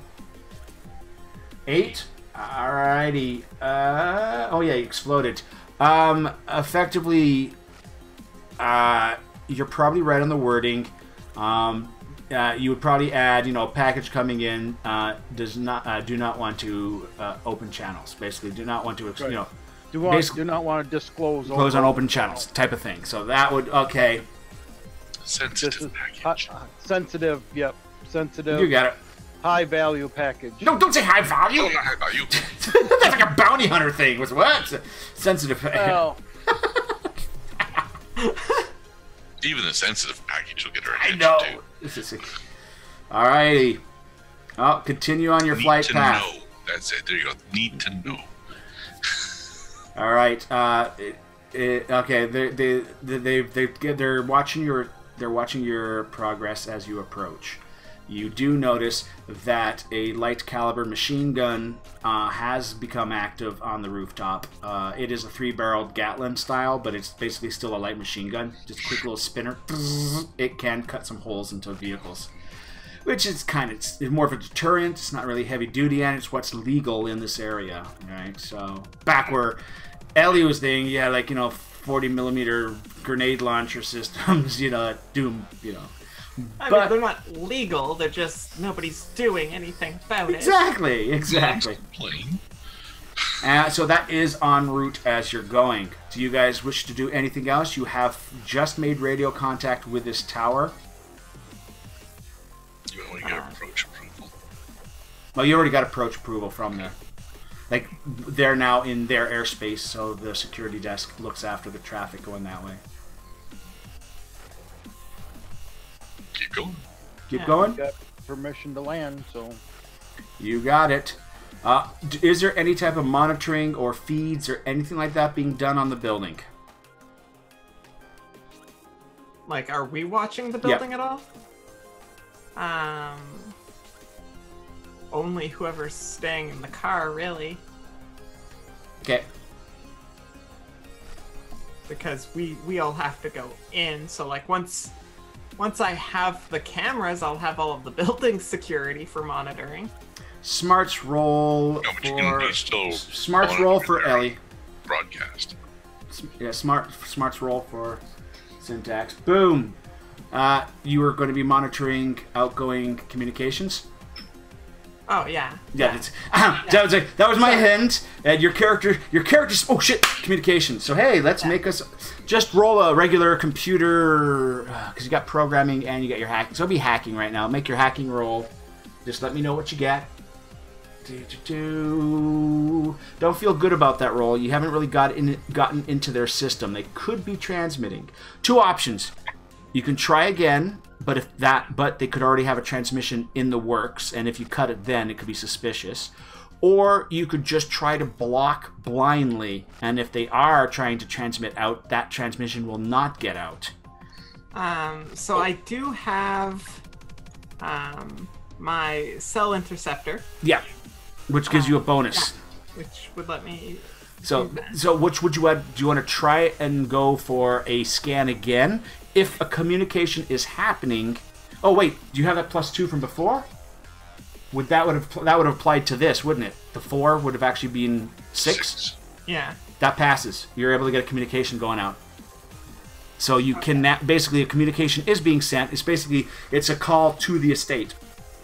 Okay, and can I... Actually, no, it's not a call to the estate because nothing was implied to what the package was. It's actually a call going to Ravenlock Security's main office. Basically, we've got... Are you aware of a package? They're calling out to Ravenlock General... their securities. General Security. Is it a digital call out or is it like a voice call out? In other words, can I... Oh, it's a text. Yeah, to be honest, this day and age, it's... no, it'd be a call. It'd be easier to communicate person to person about the situation. So it is an outgoing call. And I've intercepted it. Can I answer the call? It's going out. You can answer the call. Yes, you're set up for that. So. But are you sure you can answer the protocol for a call into a security desk? That's currently what I'm. What I'm debating is how much of that particular script do I know? Oh, wait, actually, I know where the call's going. I have a call. Yeah? I'd like to make my own call to Ravenloft, to the Ravenloft securities. I'm gonna learn really quickly what their But the call's going on at this moment. So are you delaying their call? Yes. They're constantly ringing while you call it. Yep. Get the script and answer their call. Yep, that's what I'm doing. Okay, hold on, that's a beanie. That is an extra beanie for you. I like that. That is smart. Because they're, god damn it, I'm on hold. Right? They're not going to even realize. Well, no, they're just busy tonight. They're on hold. there we go. You've just been awarded a beanie. All right, so boom, you do that, and the DM's like, this, Ravenlock security desk, and there's. I'm literally just writing everything she says. I pretty much ask them a bunch of as many questions as I can kind of get away with. Might not want to. Or, no. well, no, we have an incoming flight. Yeah, Dispatched to our building. Yeah. Well, that's pertinent to exactly what we're doing. Like, if I were asking about what we're doing, that's problem. What I'm asking them. All right. You're able to get so far when she goes, okay, first I'll need your... And then she basically says the security and your account code. So basically whose account, what... You basically get the bullshit thing. But you're not going to be able to get anything beyond that part, but that's giving you a good... So, with that buffer, I go, 1 moment, please. Yep. Switch calls. Answer the other call. Ask them for that information. You're still approaching. You're coming in. And boom. I need you to make a smarts roll. You've got this. You got this, basically. Make a smarts roll. Don't roll ones. That's it, really, effectively. Oh my god, you exploded. You are so believable. Whoa! You are beyond believable. Alright. And then as soon as I get those, I go 1 minute processing. Yep. And I switch back to the other call. Alright. And the information. And she goes, and at that point she accepts the information and she tells you she's processing. Hey, I knew you were going to say that. What? Never mind. And she then goes and tells you that currently we don't have any flights cleared for that area. Do you want us to send in a response team? No, it's good. I think everything's under control. All right, thank you very much. She ends the call, and she gives a confirmation number at the end of the call. And I wrote down the entire thing. Yes. And I switch back to the call. Yep. And I instead of saying no, we're not expecting anything, I say yes. In fact, we are expecting. And if you could be smart, the designation code for the vehicle, since you put it together, you could deliver that. Yeah, that's what we are expecting, whatever the vehicle code is, to be arriving momentarily. You got it. All right. And then I go, when the call ends, I give them the confirmation number. All right, no problem. And done. Oh, you guys are... Oh, dang, Atlas. It's not all hacking. Sometimes it's social engineering. Social engineering. That was bravo. That was a brilliant use because you already know the number they're calling. That was well done. That was and definitely. You didn't want a personal assistant. All right, so I think Atlas just saved our butts.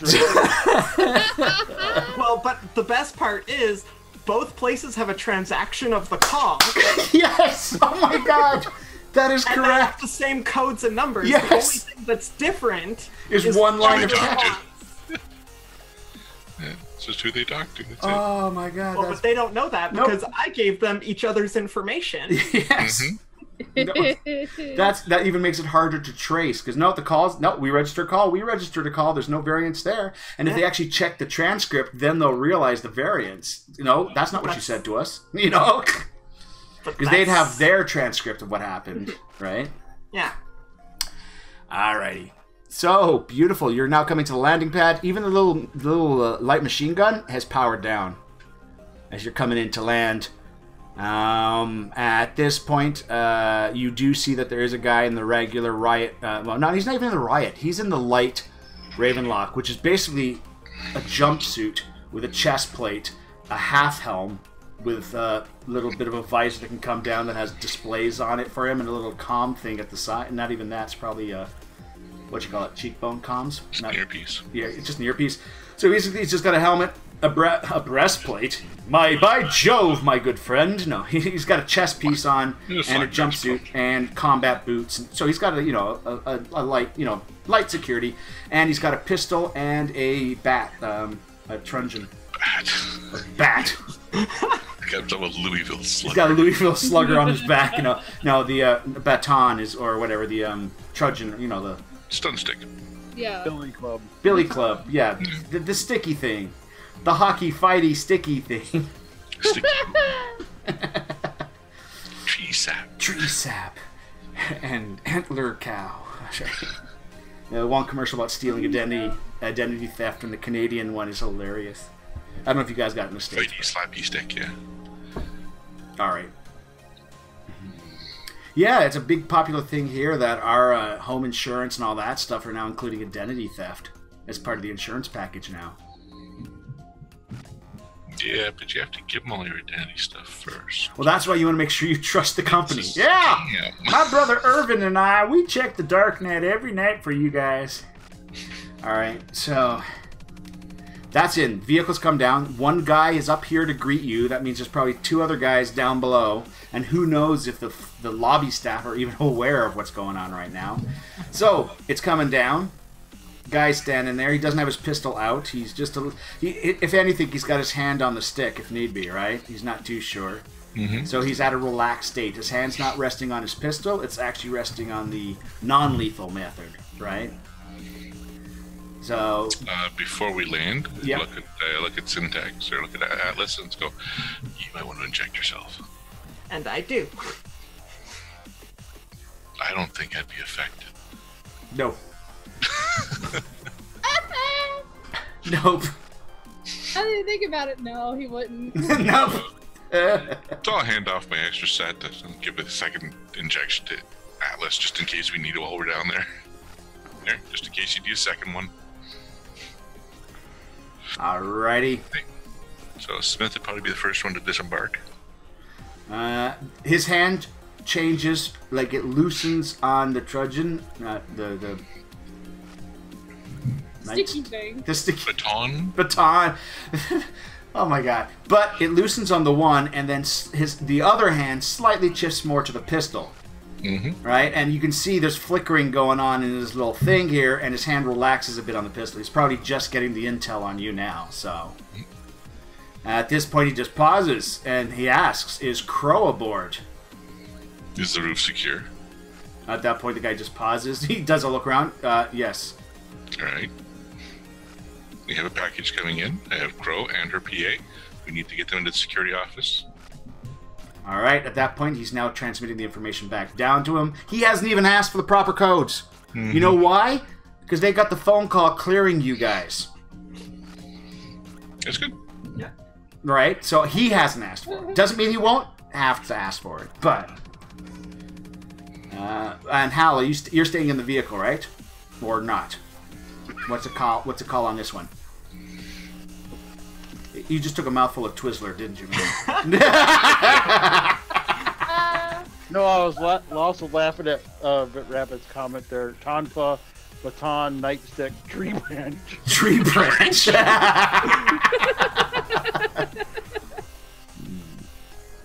But I don't know if Rabbit showed up for that amazing job of bullshit and that Atlas pulled off. That was beautiful. All right. So. Well, Hal would be. Are you coming with him, leaving the vehicle? Yeah. You do notice the guard, as he's looking back, does look at the vehicle oddly. It doesn't look like any regular, like up close. You know how in certain countries, you know how like Chevy. He's doing that. Or I'm just saying, it's like the Chevy or the Impala. Mm-hmm. It was like the cop car. It's like you've got a Toyota or something like that. And it's like, well, we don't use. I notice he's concerned about the vehicle. Well, he's just slightly, yeah. He's kind of looking at Son, that. You don't have all day. She's endangered. The more she's exposed up here. Let's go. I need you. Intimidation? Yeah, you got intimidation. Intimidation would work on that. Yes. I don't have intimidation. Wow, that's the one thing I don't have. Or persuasion. I don't think you have that No, too. I don't have that either. So it's a skill, no skill. To no skill?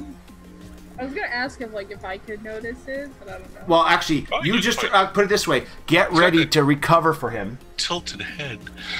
Get ready to recover for him because you just heard what he's doing and he's trying to physically steer the guy away. Nah, nope. No. Yeah. At this point, the guy's now looking at the vehicle a little bit more. I more beat the crap out of Crow. people. Talk to them. I go up to the guy and just like, can we please just go, please? And like I touch. Do a smarts roll. Do a smarts roll because this is something that your character might go with your character. Just do a smarts roll. I might. Yeah, just basic. It looks like he is trying to distract the guy from looking at the vehicle. If you just come up and say, "Can we just let's go?" It might not be enough to distract him. You got to come up to him and distract him a little bit from looking at the vehicle and then suggest leaving. Normally I would just knock his ass out and throw him off the roof. Like, you could be like so excited to see him, oh my god, let's get out of here, or, you know, bounce a little bit, distract him, yeah, you know. I'm trying to act like very, like, trying to get his attention with my feminine wiles, basically. Bing! That's what I'm trying to do. You got it, doing a little bit of bouncing up and down on the spot, oh my gosh, you thank you, all that kind of stuff. Okay, make your persuasion roll, my lady. Ooh, would you like to spend a beanie? Yes. Would you like I to might have have to throw him off the roof. We don't want to see him thrown off the roof, please. He knows the way to the security gate. Oh! It's true. 4, Oh, 5, damn 8, it, dude, with the 9. security card. Wow, you got, okay, you needed a 6, 7, 8, 9, 10. That's a raise. So you got one raise. You got one raise out of that. So you clearly distract him. He does not. And don't you have a +2? Somebody made the comment. Isn't there a +2 to your persuasion or not? Check your Oh, it's one of the charisma. one of your bonus things. I think the One of your edges, I think, gives you a bonus. I think your charisma, isn't it, that gives you the +2 on there? You've actually got 2 points in charisma. It's an edge. Yeah, so yeah, you would actually add 2 to that, so that's 4. That's 2 raises. This guy even forgets he was considering looking at the. You know what I mean? Whatever his concern about the vehicle is totally out of his head as you convince him, and the group of you guys are now into the elevator heading down. Probably the guard's like a little blush. Just like, oh. Yeah, exactly. Little kind of In the elevator right down, he tells you that his daughter kind of has the poster of you up on the wall. Yeah, sure, it's your daughter. By the way, Hal also did the injection before getting out of the vehicle. Yep, In case. Yep. All right, the elevator gets down. You see one of the security guys. He's literally in the chair, tilted back. His feet are on the only spot that's safe for feet to rest. He's kind of crossed his feet, resting on that. He's got world's greatest dad mug in his one hand. He's got a bit of a pot belly. He doesn't have the armored chest piece on because it rubs into his belly a bit. And he's sitting there resting the mug on his belly, watching the monitors. The other guy is kind of up, and he's all athletic. He's got his top on. He's got a buzz cut. He's got his helmet under his one arm like that, and he's like ready to get into the elevator and do his walk. Flex. And they're both in the office? Yeah, they're both in the security. These are the 2 people in the security office. And at that point, the buff guy pauses, looks at Hal, and asks what his associate, basically what the contract number he is on, because he's not familiar with him at all. This was that number you needed, Crow. The other guy with a cup of coffee, he doesn't seem to give a shit. And the guy with us also doesn't really care. Yeah, he's just listening to whatever Crow says. Yeah. Actually, he's wondering if anyone notices the fact that with his visor, he can look down her cleavage a little bit without anyone paying attention. And the fact that Galaga's going off in the one piece here. She probably knows that he's looking there, because... Women's intuition? Yeah. Yeah, you got him perfect. Dude. You're welcome. You rabbit. There you go, rabbit.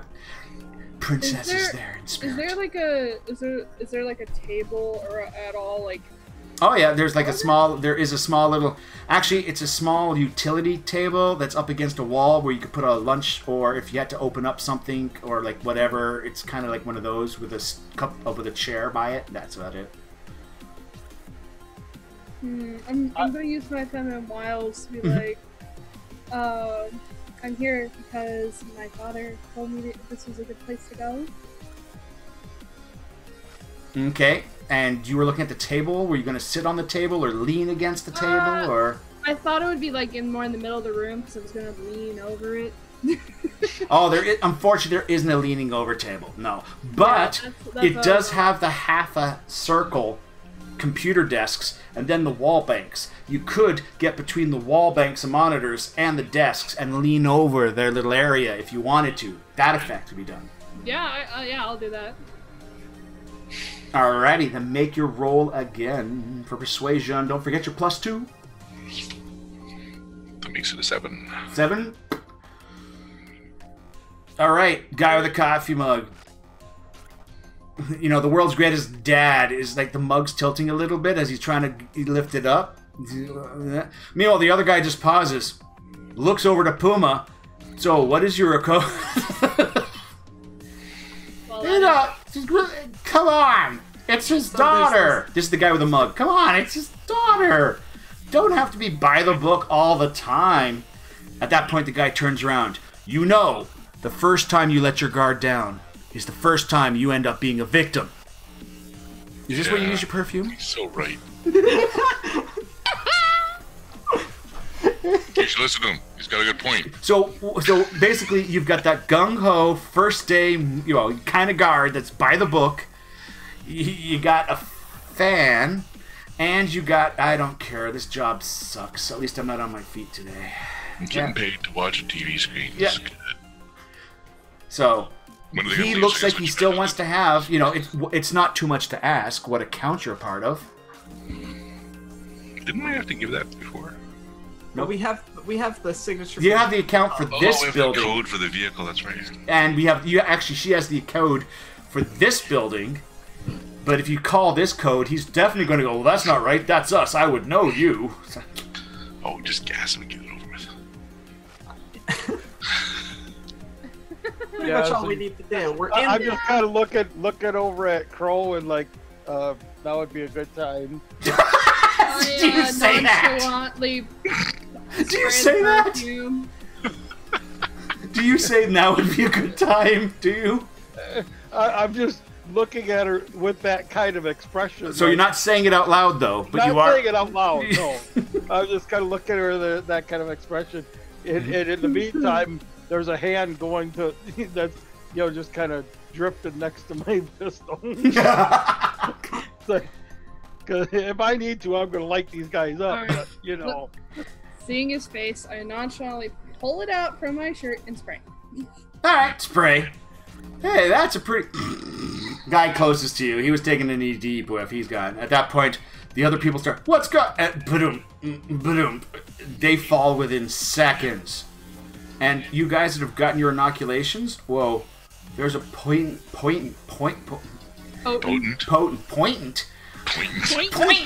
It's so potent around here, Bugsy.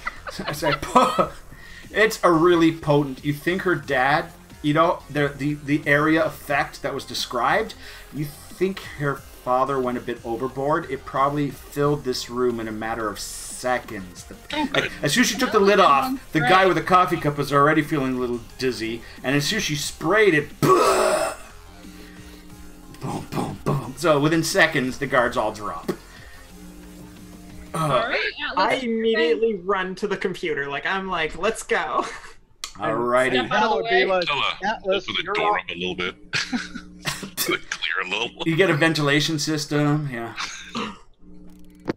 And all right, go get her job, Atlas. You're up. Yeah, I I kind of like push the guy at the computer out of the way. I assume he's bigger. There's another chair that the guy with his helmet under the arm. There's a chair where he could sit. You could do all the both the controls are on. Yeah. Okay, I go there where there's no. Yeah, he's the person that's moved the least. The other two people dropped to the floor. He just put his cup back and it's perfectly resting on that belly of his. Like seriously, he's got the resting belly. I'm not speaking from past experience or anything at all. But. So yeah, I've lost enough weight now to not have that, but I miss it. It was so comfy. So are we actually going to leave these guys alive to testify afterwards? Mr. Smith is Mr. Psycho. They've now seen us. I don't think that's a good idea. That will probably cause more suspicion. They know you've been here. They are the only people that know she's been here. Yes. That's my point. They will talk. And you know what? I bet you at this point Mr. Smith is forgetting to blink. Adding to the creepiness of his voice right now. They could talk.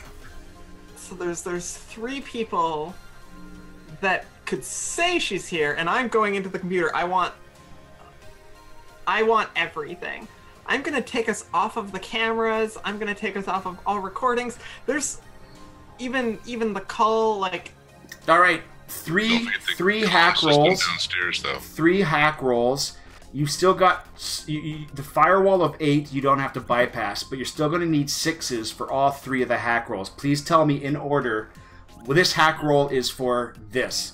Like basically, you've got cameras. They got the roof cameras. I'm gonna start with making us invisible. Yeah, making you invisible. So that's current, right? Yeah. Doing the current. Yep. So, all of the camera systems, I want to be. We never arrived. Okay, hold on. Wipe is one thing. Invisibility now is another thing. Okay, I'm and starting with invisibility. And the third thing is the other element on those maps. Yeah. Motion detectors, and there's one metal detector, which is at the office lobby door to the main office. I'll fry that one. He's like Wolverine walking. Meh, meh. Yeah, I got this. So I'm starting with invisible. I want us to be invisible from this point forward. All right, that's target number 6. Good. Oh, yeah. You're controlling the cameras, and that just the cameras at this point. The motion detectors and all that stuff are still a go, and past footage is still a go. No Currently, the 2 people at the desk job, they are just sitting there watching. Well, they're watching some sort of a sports match. They've got a you know what I mean?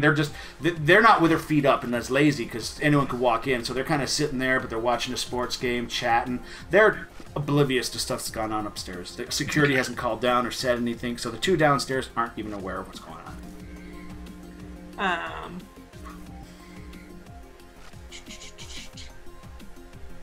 I'm going to then make us arriving not have happened. Okay, that's your next priority. It's target number 6 again. All right, done. And now I would like to. I don't even want to. No, yeah. Let's disable the security. Yeah, let's do that. Same 6. Yep. And the guys downstairs don't even know it got turned off. Yep. Actually, you see them watching on their camera. You basically see them watching the sports game, and there's a little flickering on the console at the side, and they didn't even notice it. It's back to normal. It's like, and they didn't even know. You know, it's and with that 16, you're also able to hide any footprint. Now, technically, with an 8, that's their target number to try and find out stuff that's going on. Like that's your success is their target number to try and fix or find out what happened. But the last part, that's really tough. So I would also like to. Well, actually, damn, it could have been useful. Yeah, princess. For codes and stuff. Yeah. Yeah. I guess we could just take the security guards' passes. We don't really need to use. I don't need to falsify credentials when we've got. Oh yeah, exactly. The code to type in on the doors. Yep. Yeah. That will actually just be a hacking roll again, but it's more getting the intel you need. Target number is only going to be 4. Okay. To get the skeleton key is, oh my god. Oh. Let me just take their Hold codes. on. Just take their swipe codes. Hold on.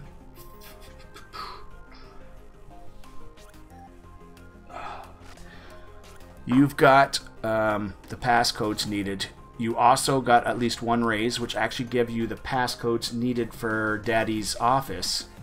Not the DNA can't be done. That we still need Crow for. But you've got the actual codes for his office. Plus, you've just gotten the codes for a money safe.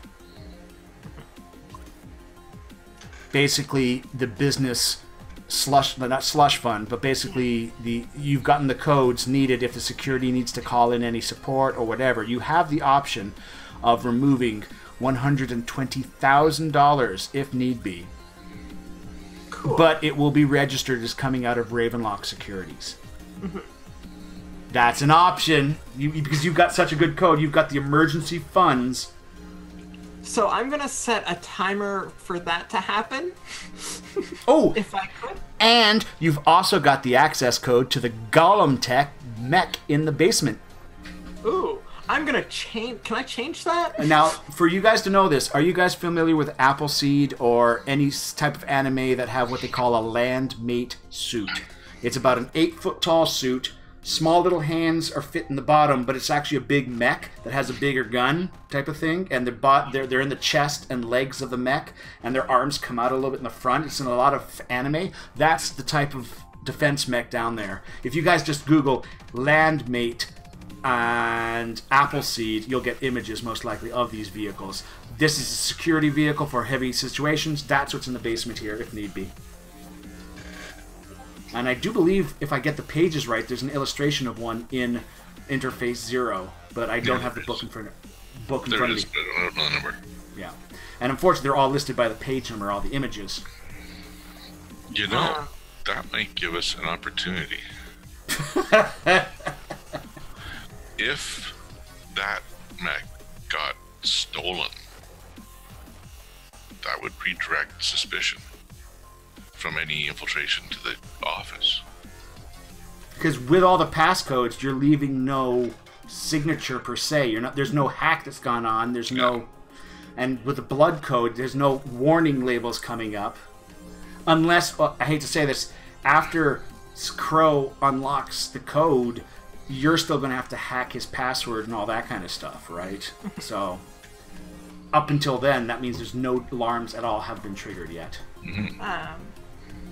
Also, quick question. Mm-hmm. I have these guards' personal information, right? Like I know their names. I know. Oh yeah, you've got their name and their code. Like you've just got the generic what's on their tags type of. You don't have anything more in depth. I'm wondering, would I be able to take this $150,000? Maybe take like 120,000. Nice try there. Sorry. But it doesn't really matter that what I'm going for here. Maybe take, like $30,000 of that and have $10,000 dropped in each one of their personal accounts. You'd start wondering where the other 10 grand went. Well, there's way more than 10 grand missing, but they needed to buy some equipment probably to pull this off, hire some more people. The money didn't get spread around in just between the three of them. Okay, yeah. Good point. So how much are you taking out? All of it? Oh, yeah. So you'll be left with 90,000 then, if you're doing 30,000 distributed amongst 3. Yeah, be 90 grand plus another 30. Yeah. That disappears. Yes, that can be done. Yeah, I want to do that. You're going to need to do the banking part of it.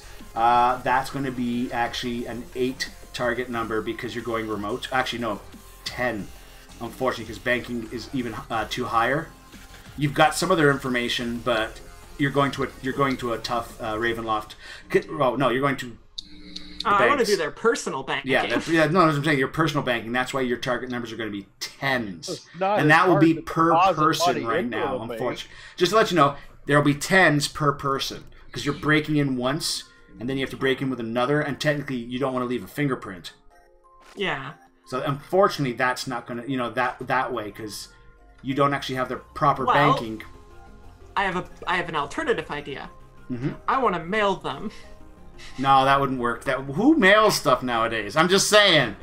Maybe where Atlas comes from. No one would trust it showing up in a mailbox. The mailman would be like... Actually, Rabbit makes a point. Could I hack their taps? Hacking their taps? Because they would have their banking information on them. It would be an 8. You'd drop it by... You're not going to the bank anymore. You're going direct, so it drops it by 2. That would go to 8s. 8s each, though. Again, okay, look at that. Rabbit. Yeah, let's see if I can get their banking information. Even when Rabbit's not here, he can help us. Yes. Darn it. Can't get the one, guys. Try another guy? That was probably crew cut. That's the best dad. That was the best dad. Now the guy that had a thing for Crow. You put everything in yeah! Put it all in his... So the pervy guy... all in there. Yep. Okay. One guy's getting $30,000. The newbie and the guy, the world's best dad. Hell, he might actually have a family and all that stuff. Whereas lecherous old guy, we'll give it to him. All right, we got it. I mean, either way, it's going to come back and bite them in the butt, so... Yep. Done. And with that, then, you're able to do the 30 grand going into his account. Or you can, since it's now one person, you could change it to 20 grand so you guys have 100 grand. Yeah, sure. Let's keep 100 grand. You got it. So I write that down in my... Yep. Illicit gains.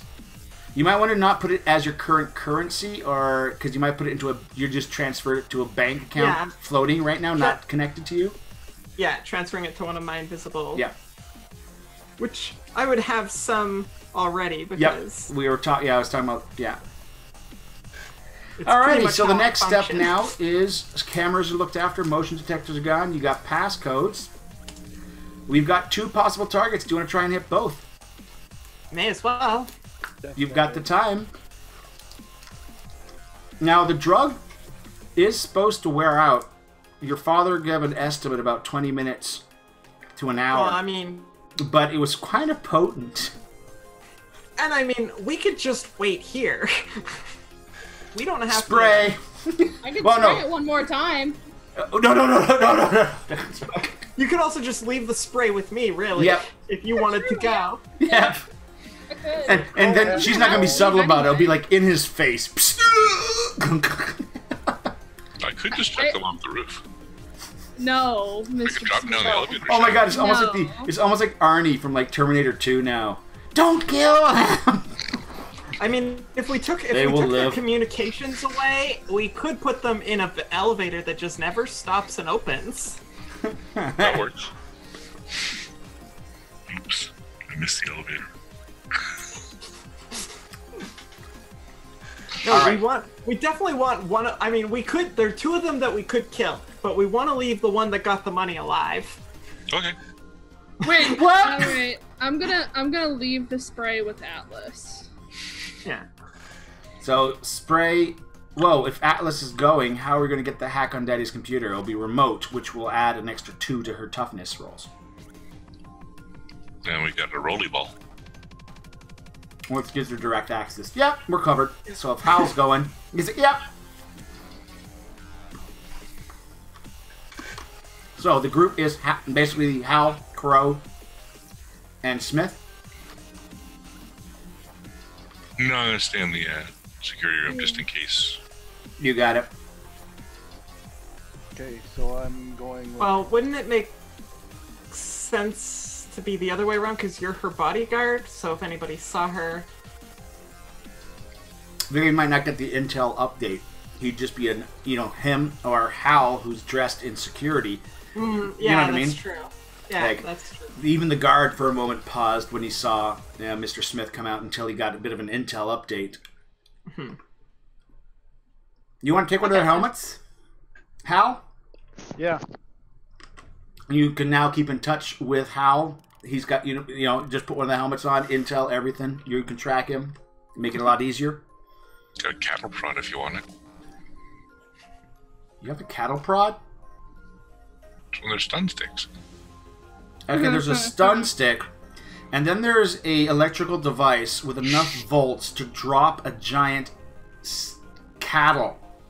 There's a difference in the amount of pain that will be felt.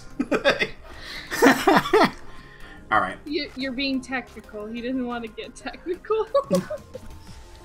No, I just picture he would be the type of guy that would stun a normal person with a cattle prod. I'm just saying, you know. Probably kill the poor person. No, it's sadly they can survive, but their skin could be burnt. Could cook the skin. All right. So you're able to make it to that floor. The accountant's office, you can go through. Elevators, no problem. Cameras, motion detectors, everything's off. Everything's ignoring you. First hack will be on the accountant's computer. Hal can just drop the ball. Whichever he has for the link for you. Target number is going to be 8 to grab the accountant's stuff. There's some good encryption on it. You don't know what you're going to grab. You're just doing a whole data sweep for it now. The more rises, the more information you're getting. 8, 9, 10, 11. Nope, you only get one rise. So you got a general chunk of information from the accounting. Do you want to try to dig deeper or let it go? The target number will go up, and a failed roll could set off alarms. It would go up by 2, so you'd be a 10 target number. Alarms could go off, but best part is you could control those alarms, but you'd have to make another roll to shut them off. If you fail the second roll, alarms go off. Didn't bodies go down the shaft? Well, ideally, nobody knows that we're here. Can you just grab the computer? Pardon? Can you just grab the computer? Then that would be something's missing the next day. Do you know what I mean? Like, it depends. If you do the idea of stealing the golem down below, yeah, then that's what's missing. That's what's missing. And then they go, wait, the accounting computer's gone. There's something. Then they'll look for other stuff, right? Yeah. Can we just? Does anyone have like a memory stick or some sort that we could take? Well, if we're connected to the internet, I do. Oh no! What's going on is she's if you steal the computer, you got all the data. She's just taking the data, but what she's doing is still having to pass the encryption and the coding. If you take that, she can still do the coding and encryption stuff, but at her own leisure, with it sitting at home, right? So what's going on now is she's taking all that data remotely. Can't you just take the files encrypted as they are and encrypt and decrypt them No. later? They're locked down until you do your password. Then you can transfer the files and all that kind of stuff. Can I leave a? You've already got a chunk. You've already got a good chunk, but you've just got the generic, you know, not slush fund. What is it called? You've peeled the orange. You haven't got the juicy stuff yet. You've eaten your cinnamon roll, but you've only taken out the outer curl. You don't got the middle piece. Can I leave like a back door into their system? Ooh. Yes, target number would be still an 8, but no alarms go off if you fail. You fail to make a back door is what happens. Cool, I want to do that. Done. Damn it. So no alarms go off. Can I use a beanie? Yes, you can. Yay, beanie! Beanie! Well, you already got it. You got a bonus beanie earlier. Darn it! Darn it! It's destiny. You can't. Now, the best part is you still have the option to go for the target number of 10 that could set off alarms, or let it be. I'm gonna wait on that. I don't want to set off alarms. I want to accomplish our primary mission more than You got it. than the secondary. So you guys head to the next area. They should already have some information for this. Oh yeah, you've already got it. They've already got some, and you might be able to find bits and pieces there. But yeah. And because if she'd gotten if she got one raise or more, then you'd get more of the juicy stuff, right? So without a raise, she has got some information. It could get some monetary value for the mission, but you've just got the jackpot already with the bonus roll earlier, so... Yeah, no, I'm not going to roll exploding dice again tonight.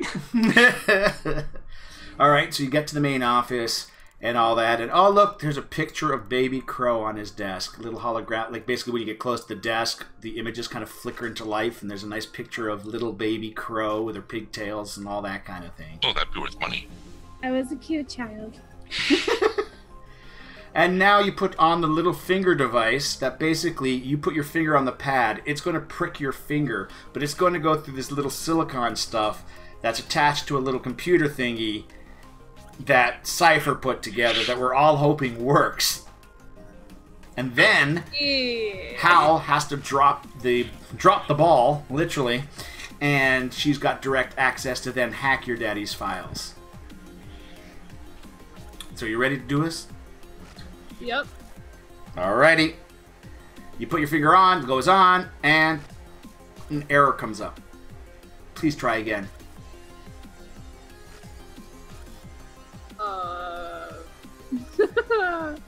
By the way, you're all like, this all happened at once. Puma, your face. We've got a video lead from your camera on one of these screens here. So Smith and Nat, you see error. Please try again. Everyone has just had that breathe right now. Policy, you know that nothing may have been triggered on the first, but if there's a second error, it might do an outlaw thing, and that may not be able to be controlled from this office. It might be a direct from his computer. So do you want to have Hal get the computer ready? Like, get your connection ready in case a second error comes up? Because you might have to stop an outgoing signal. I think that probably would be a good idea. Yeah, right. Set the ball down on the desk there so it can... Yeah, I connect. You got it. You connect up, so you are connected. Are you ready to try it again? Yeah, sure. Alrighty. Error. At this point, a trigger is going off to send a message out from the computer, most likely to her father. Target number to stop this, Atlas, is 8. Come on, Atlas. I'm gonna use Call's beanie. going out. No, I'm using the beanie. Is that beanie? No! Call's going out. Her father's now getting a delay that there's an error at the login at his desk. Oh, shit. So... Let's try to get this information and get out of here quickly. The only option is to steal the hard drive at this point, unless you want to try a third time.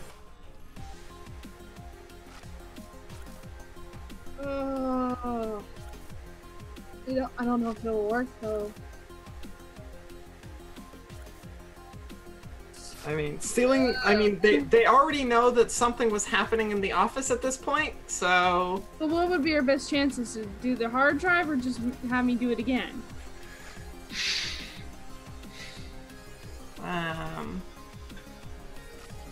Third fail could wipe the drive. There you go. Yes, Atlas, you know there could be a process. You know exactly what Rensat just said there. And I relay that. I go, we don't know how many login attempts this thing lets us have before it just wipes. Call's coming into the center. Atlas, call's coming in. Does it say where it's coming from? Mr. Ashton. It's coming it's from Mr. priority Ashton. line. It's my daddy. It's coming into security or just to the building? There's a call coming into security desk. And it's so ringing. I pick up the phone and I answer as, this is security desk officer, and I read the officer tag of the actually, remember earlier they gave their whole number to their call center? Yeah. So you have their account number and all that stuff, right? Yeah. So I answer with that whole spiel, and go, how can I help you, sir? You new on desk? First day, sir. Yep, first day, sir. What's your identification number? Now he's looking for an identification number for a first day person. I read the identification number off the guy that was standing. Yep. Oh. Yes. He's just checking his hiring accounts. Don't sound like a guy. Well, he pauses, and you look, and the name is Sam. So it could be Samantha, or, you know what I mean? Oh. How are you enjoying the job? Sorry to take your time, but I have an alarm going off. Can you check the cameras on my desk and let me know? Could you check my office for me, please?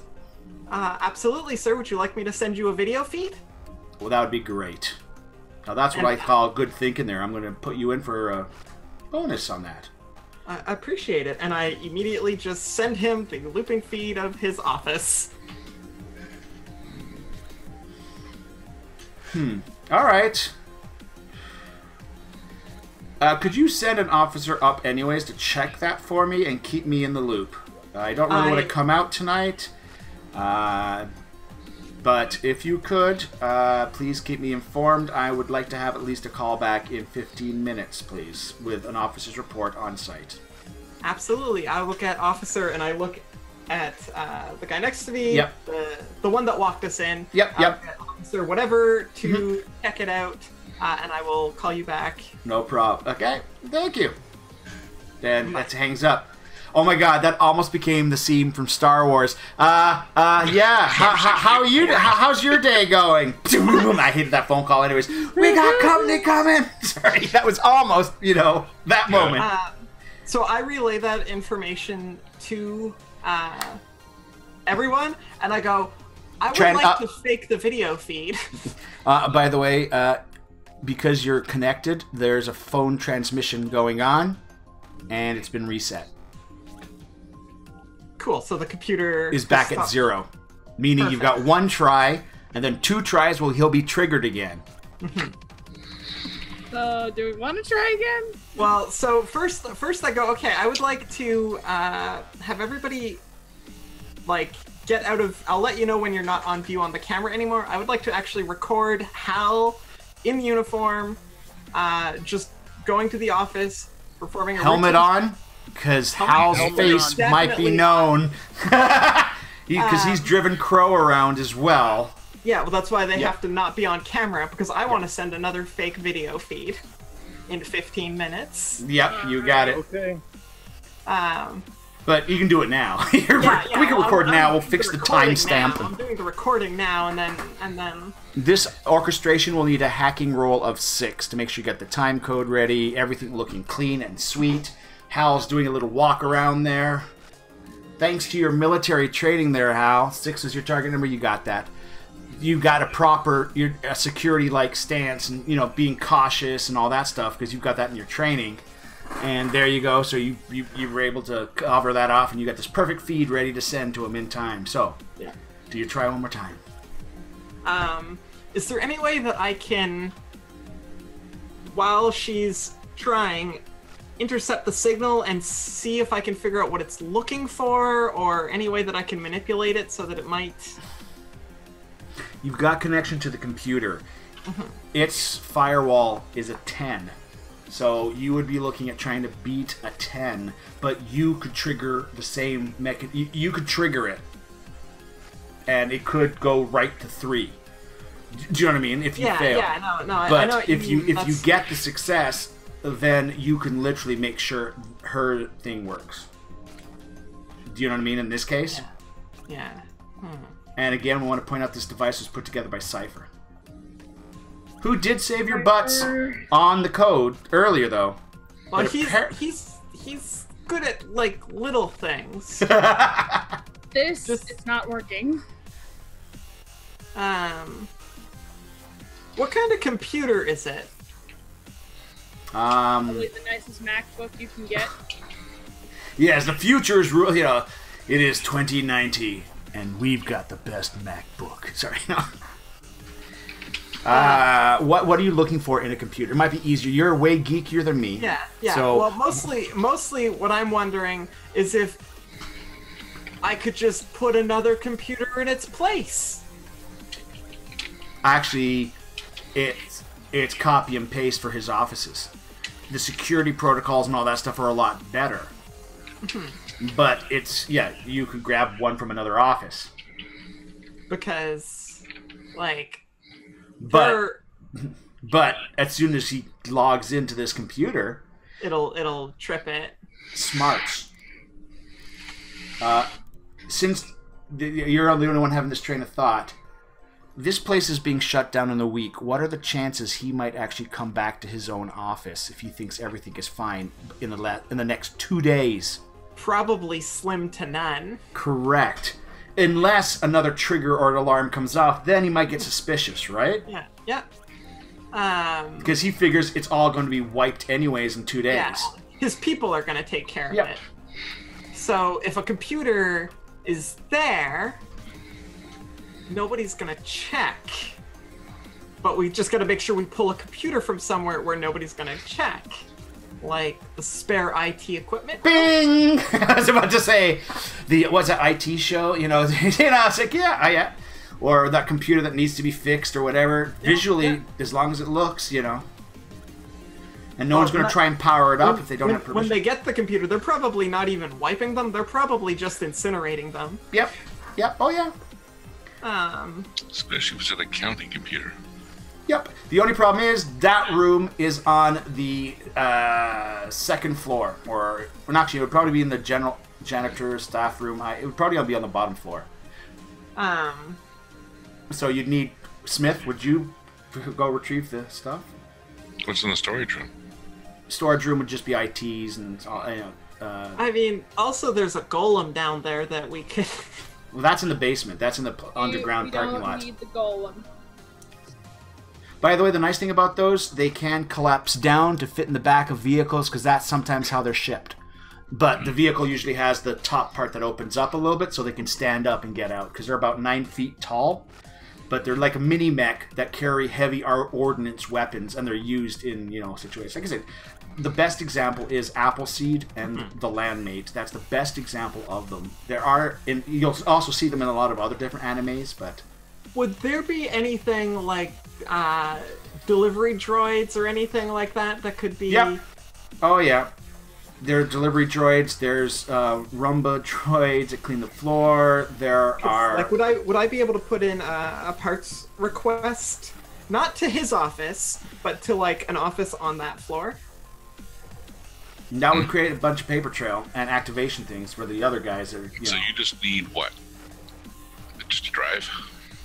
No, a computer. Basically, a tower. You're basically just going to need a computer. Or are you just going to take the drives out and then just get blank drives? Swap the drives. Yeah. The drive's all we need. Yep. Right. The HR department was still a drive out of there. The what? Human resource department. Well, they got a drive. Well, no, just saying whether it won't get noticed. She's talking about the IT area where all the broken parts and, all the leftover stuffs are, right? Or the parts that have already been discounted. Right. Yeah. Cover the cameras, I'll go down and get it. Yeah, you're already invisible, so... Yep.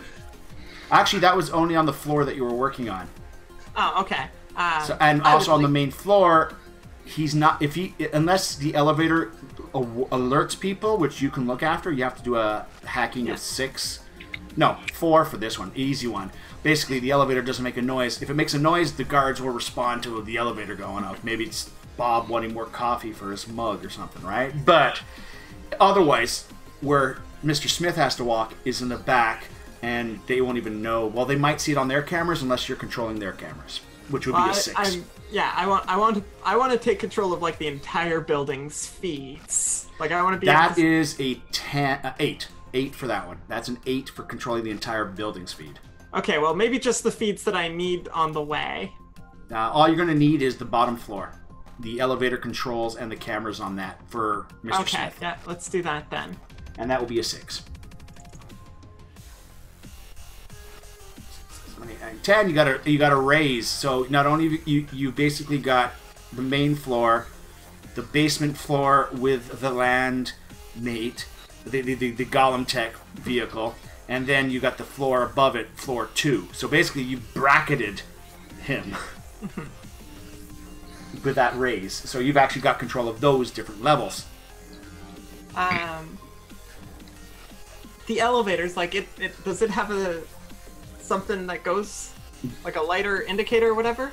With that roll, you've got to it's not a their dashboard. The elevator is still sitting on floor 5, right? Yeah. So Okay. I was just making sure that there's no security cameras looking at elevators on other floors that would see it moving. Oh, I see what you're doing. So that will be not covered, but that'll be a 4. That's your target number of 4 to cover the elevator being blind all the way up and down. Poof. Yeah. Yep. Elevator blind. Okay. And so Mr. Smith's going down to get the drives. How you guys are being updated? Yeah, I'm relaying what I'm asking people to do to them. I think it won't fit in an elevator, will it? What? The mech. No. Okay. Wait. Well, like maybe a service elevator. Yes, but there is no service Not elevator. these elevators, no. Darn it. Okay. We can't take it with us. Oh, yes, we can. Oh, we can't. So, how Go down. Crow? Basically he's heading down in the elevator. Crow, you're going on, and suddenly. One less guard too, by the way. Pardon? There's one less guard. He's coming with me. Well, which guard's coming with you? Oh, crew cut. The new guy? Crew cut. Yeah, Sam. Oh, wait. Oh, the one who's all about business. Yeah, Well, that that was was Sam. yeah, that's Sam. No, Yeah. he was the one that was already in the office. The guy with the buzz cut and Yeah, everything else. yeah, he's the new guy. That was Sam? Yeah, Ah, Sam, the new guy. By the book. I thought the new guy was the one that met us on the roof. Nope. no, that's the perv. That's a lecture. That's a perv. That's a perv. We got the perv. We got world's best dad, and we got by the book. Okay, yep, Sam. All the book's 3 coming with me. levels. Alrighty. So he's got. So who's coming with you? By the book. By the book. All right. So, anyways, as he's going down the elevator, these guys are waiting. The front door opens, and a guy in a trench coat casually saunters in to the front office. One of the security guards is getting up, and he goes, "Excuse me, sir, can I?" He pulls out his big gun and just empties a shell into the guy's head that explodes like a watermelon. The other guy is about to hit the panic button. The hunter has just walked into the building. I relay that immediately and also disable the panic button. Got your panic button disabling 6s. While you're at this desk, most of them are 6s or 8s.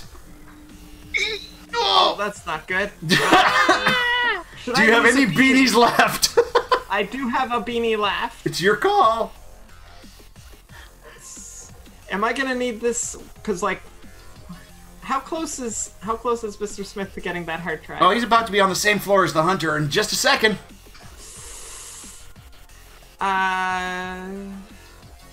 I let him know that. I think you did a general broadcast. The hunter is here, I think. Yeah, I think the gun going off was a pretty good indication. You could, with your hearing, even though you're in an elevator, you could hear the boom as you're coming down to the floors. There's the hand cannon. Boom as well from the I'll loan you a beanie for a reroll if you want. I don't know if you can change beanies between players. I don't know that though. Everyone, please, for the love of God, give her a beanie. No. No, it's just I'm wondering like Good if we question. I have don't know enough. if we can. If we have I don't think you time- can in this, unfortunately. If we have time, then we can let this go through because then, like, emergency response will get here. We'll already be gone, And he'll take the Blame it on blunt. him. and he'll take the blame. Distraction. True. Vit Rabbit has come in. It doesn't say you can't.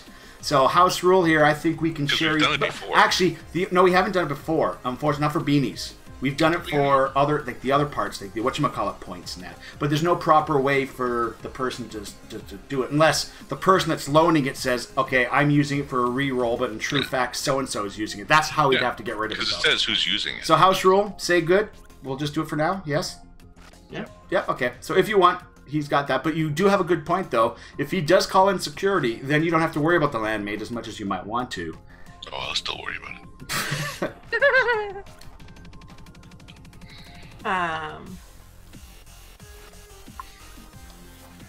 Because like that basically gives us. Suddenly, you hear Oni's words. You got about a 5-minute response time as soon as that panic button is hit. Thank God I was useful for your mission. Take the elevator to get down there. Oh, he's going to be like next round. He's like next round. He's going to be there. Like I mean, like just I've got 5 minutes. Oh. We've got to get out of here in 5 minutes. It'll How be long? unless there's any combat, which breaks down to seconds, right? Yeah. You are looking at like a minute max to ride the elevator back to the top floor. So it's pretty fast. We've also got to swap the hard drives. Yep. Yeah. If they're already getting the drives ready, like if that right now, Hal, with your repair, you don't even have to roll. You know what I mean? Like you're already getting the drives out if you want. Make a repair roll for me though. Make a repair roll for me though, Hal. Right.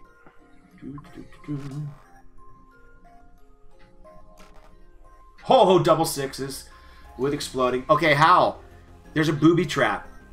On the drives, some of the coolant system uses a small tube of liquid nitrogen, which, if you pull the cable on it, it will release liquid nitrogen into the case, which will physically destroy fingertips and limbs, not to mention make the drives extremely brittle and destroy them. But with your thing, you've seen that little safety mechanism, and a repair roll of 4 is all you need now to carefully make sure that does not go off. Alrighty. You're still exploding. Yeah, you saved a minute on that maintenance with a booby trap bomb. Hal, way to go. All right. Good job, Hal. Can I rig it up that after we put the fake drive in, that it would actually go off after that and like destroy it, so that way they would assume that the original drive got destroyed? You could run it past the rest of the group. It's a good idea. Yeah. Yep. So Yep. So it looks like okay, maybe they did try to go for the drive, but it was destroyed. Yep.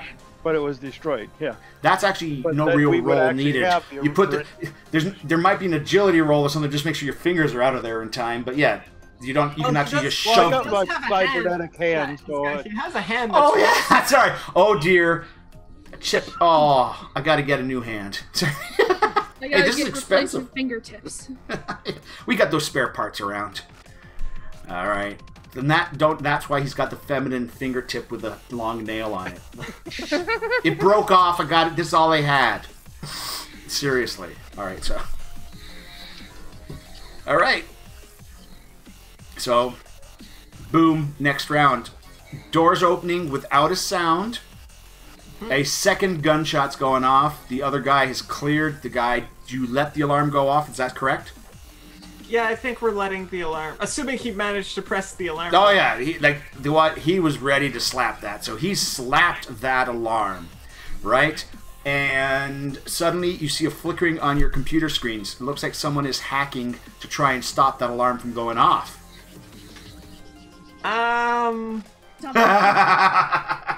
Do we want to stop the hacker, or do we just want to let them try? Either way, they're delaying the alarm. At this point, you're seeing multiple ports open up again. Like multiple hackers are showing up all at once. I go, this is another one of those big hacks, friends. Maybe stop them.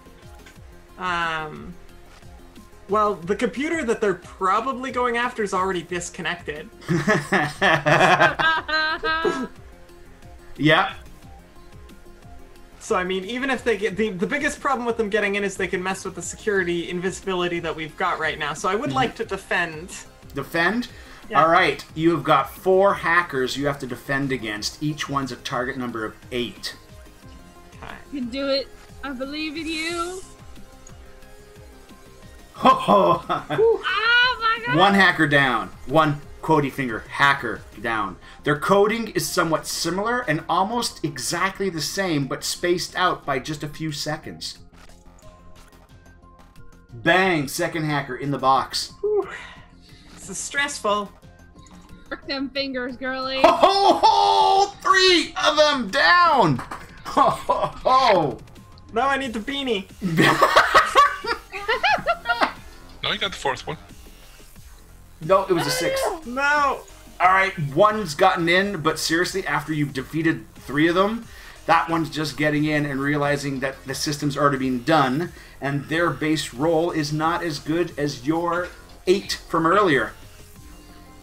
Whew. So, you remember I was talking about those numbers were important, the 8, and if the motion detectors and the weapon detectors want to be done, that's going to be a 16, I think it was, or a 12? Yeah. 16. Yeah, that was 16. So that's the numbers they need to get back access to the system. The 6s are what they got to start off with, and so that 6 is still not good enough. They've discovered the wall. The other 3 have discovered, there's defensive measures going on. Okay. Okay, and you also notice at that point, after he's done the shot, he's now paused. His head slightly turned a little bit, like it's kind of it's kind of a little bit, and you just see that he's just getting his gun ready, and he just turns his head a little bit more, and he doesn't do another act. Basically, his actions are delayed. Smith, you're at the door. Do you make a move for the room? Is the IT room? Yeah, it's across the way, and you're still not a line of sight to the front desk, which at this point is to your bonus, to your ability, to your. Hang on. Okay. I'm aware Hunter's in the room. Yeah. I'm doing a search pattern. Okay. For bots. You got it. Does he register? Yes. But it is not a prime. It's not a target. It's not an. It's basically. It's not. It's not a jump. There's too much involved. But yes, he registers as that. On your device, he's actually coming up as a bot. Okay, so technically, he would come up as a bot for Alice. Yeah, I relay that to her. I say, the Hunter is hackable. So, okay, does the Hunter have, like, the arm cannon thing, like in the Black Panther? Or no? No, when I say hand cannon, it's effectively big huge pistol. Like there was a TV series like Triforce, you know. Basically, it's something like the Big Boy and Hellboy. Yeah, exactly. That's his big pistol. It's got like if you're doing Warhammer 40K, it's like 40 millimeter. Like those grenades they have that are 40 millimeters. That's kind of the bullet size he's almost got, just a little bit smaller. It's made to pop holes in engine cars. It's not that fat like a soup can, but he has like 3 shots in the revolver that when it spins, 1 shot goes here, 1 here. That's it's big bullets. Yeah, that's the big baby gun in Hellboy. Yeah, exactly. Yeah, that's his weapon. Okay, so I relay that the Hunter is hackable. And the Hunter is the same Hunter that was back at the Resistance base. Yep. Yeah. And then take a half step forward, take Sam, and heave him down the hallway towards the entrance. Okay. Hunter immediately, actually, what you see is the noise. Basically, the Hunter responds. His hand with the gun points in the direction of the noise, and then his head follows it. His reflexes were basically, he already had his weapon pointed before he caught up with the visual and all that. The audio had already given him a lock spot. And he's now cautiously approaching that area. Are you heading to the IT room still, or? Yeah. Yep.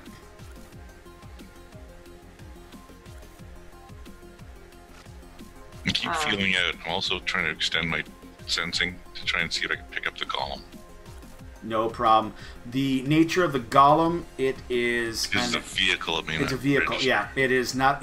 there is a computer on board, but it is more a vehicle than a robot. Okay. Because it cannot be automated remotely. It can be powered up, like started up and all that, but that's still a different realm to what you've got in your head, if that makes sense. Cleaner droids. Yeah, Rhomba robots described here. Anything I pick up, just start turning them on and put them on automated. Done. You got it. Got it. All right, so that can be done as you're moving. So another bot's going up. It's a vacuum bot making more noise. Poop! You literally see the Hunter quickly just changing to the other. Did you go for a local or somewhere further? You did have the option of both ends of the building for robots that you sense. Further. Try and draw his attention. You got, because that would tear, basically that would split him up. He's already facing this way. Yeah. He's at this point. You just see his gun still pointed there. He's just looking over at the other side now, where the other noise is. Send out the army of Roombas. Yep. I mean, you can ask me. I'm sure I've got a whole flock of them that I can send down that elevator. At that point, it's turned off. Oh, bastard, turn it back on. Oh, no, we're getting into a new round. You're in the IT room now. It's like, boom, it turned on. His thing is, his action, he did not go to hack security. He freaking went to a Rumba. So, you know what I mean? You've just and he's now heading to his gun. Even though he looked that way, he still kept his gun pointed that way, and he's now heading towards it. And you see the way he's looking? He's pointing the gun, and he's angling it down. Like, there's still a corner of the wall between them, but he's pointing at the body through the wall. Sensors. And what's he probably sensing that you don't have? A heartbeat. Gunshot goes off. It pierces through the wall, goes through the wall, and smacks into Newbie's head. Sam is no more. Ooh. And he was gonna get a promotion. Well, he had a very effeminate voice, though. I was taken back by it. But that's when it's just a name going through. It doesn't really matter. No, that's true. Has it been 15 minutes? He's pressed a button. Pardon? At 15 minutes, I send the video feed to... 10 minutes have gone by. Okay, yeah. Okay. So 5 more minutes to go, but 5 more minutes, you know. So, to be correct, the alarm has not yet... Actually, the alarm did go off because he was trying to stop it. He couldn't get past, and when he could... Yeah, so the alarm, you said you were letting the alarm go, right? Yep. Yeah, so yeah, that's right. The alarm is going off. The 5-minute clock is on. Well, I mean... Works in our favor now because somebody's dead. When they do time of death, it's all gonna line up. And also, actually, I do realize that Sam is dead. Yeah. And I actually make sure I don't send the video footage. Ooh, time of death. He was dead before he sent it. Yes! And he was the one that was supposed to send it. Yeah. Oh my God, you're so smart. SMRT. All right. So Hal, you've kind of, even though the communications is going on, you just got, the last thing you really heard is, you know, the hunter is here. That's it, and it's gone quiet on the comms. Have you said anything about the 5-minute window now, or anything like that? Yeah, no, I let everybody know. I go, the alarms are off. We've got...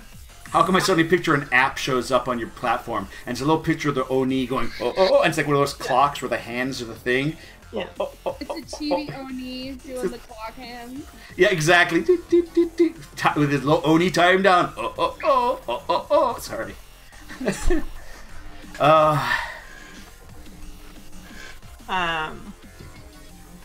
was like, Mr. Smith, hurry up.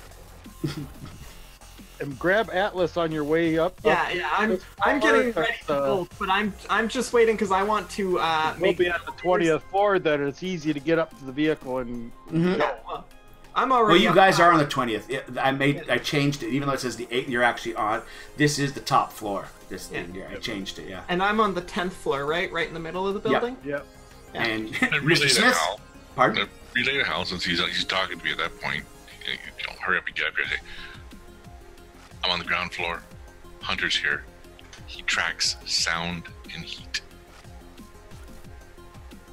Okay. And do you say that to Distractions if you me? can.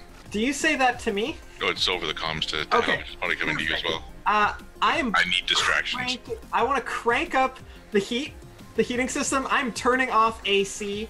Like, I am cranking the heat. It's getting hot in this oven, and I am making... Again, actually, there's no hack roll needed. You're in the spot where you can control that environment. So yes, the environmental alarms if you can too. Yeah, I'm making everything that makes noise. If there's a radio system, and there's alarm systems, I am firing them all off, and I'm even encouraging. I'm reserving. You one know out. what? I love. You know how I love music and all that stuff. My brain just kind of jumped to some of this like old Buddy Holly kind of do. You know, just echoing through the whole place. You know, it's like what? You know, this juxtaposition of At the same time, I'm going to reserve an elevator for Mr. Smith and I. Yeah. And then the rest of everything, I'm actually starting evacuation procedures for the building. And I'm going to, even though it's not necessarily right, I'm going to be routing all of the other elevators for their evacuation procedure to go to the base floor with every single load of people that they have. Okay, yeah. Do we need the drive? At this point, I don't think so. Well, we need our drive. I don't think we have that. Actually, hold on. We don't need the drive. Hold on. You guys, there's a bunch of smart people. You don't need to roll this. If you have a drive in the machine that looks like it's been destroyed, all passwords, all codes, everything on the drive you have will stay the same. Yeah. If you have a missing drive, they might start resetting all the passwords and all that. So I go, we absolutely need a drive in there. And then I go, grab the accountant's drive. Swap drives, yeah. Just grab the accountant's drive because he stole the accountant stuff. They don't care about that. You know what I mean? Like, but I think that's throw just that one in. Yep, just throw it in. No, like I don't think he's talking about throwing it in. I think she's talking about. You're talking about taking. Well, so I was. I'm not putting words in your mouth.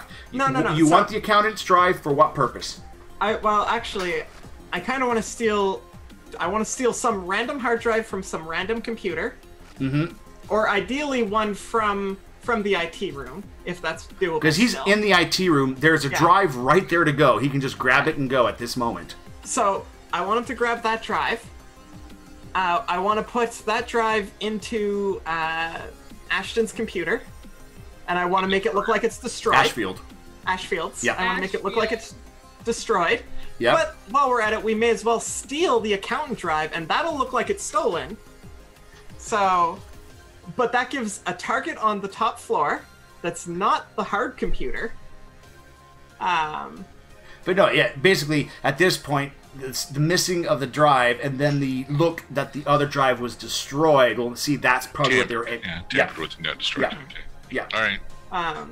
And then the modus operandi, by stealing the drive, the idiots just tried to do the same thing with stealing the drive on this one, and the trigger went off.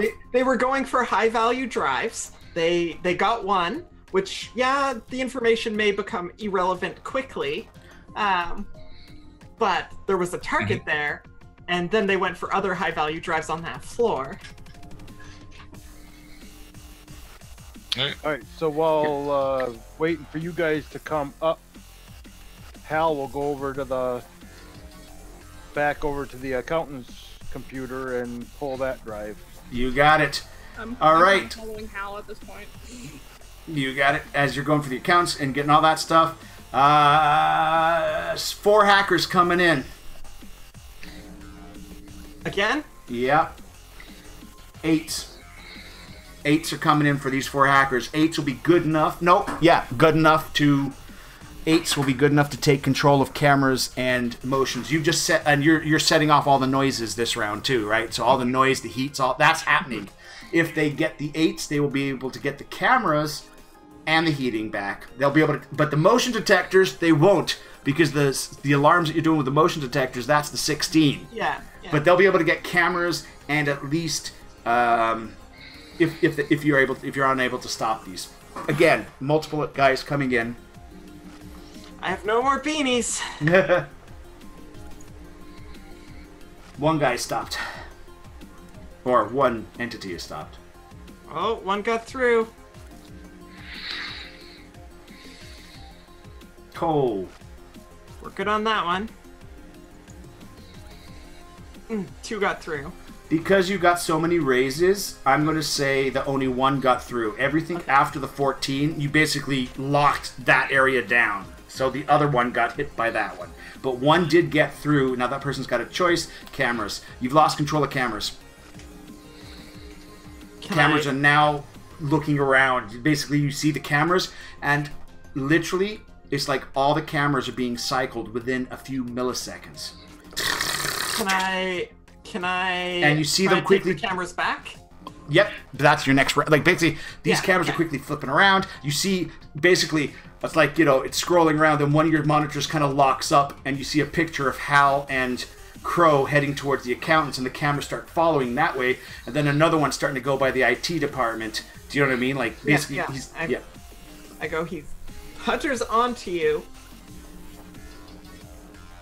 And I just let them both know.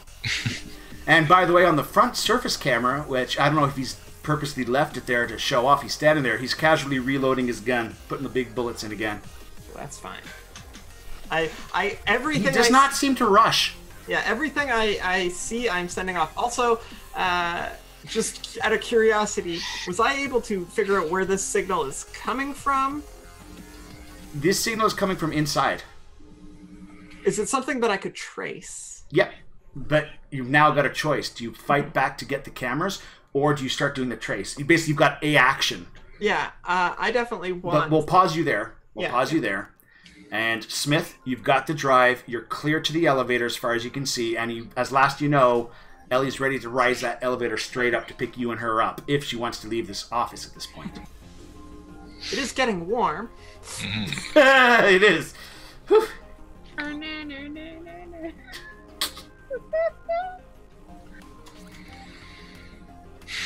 You might run a little bit over time. Is that okay with people? Yeah. It's fine here. Yep. Okay. Okay. You know, this would be awesome to make as a comic. Thank you. As a DM, that's a compliment. You know what I mean? It's like...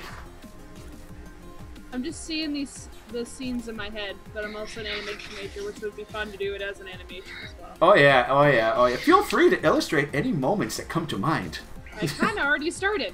The hunter with his long coat, he's got that whole kind of slightly western look to him. Yeah. With his big gun. Head to the elevator.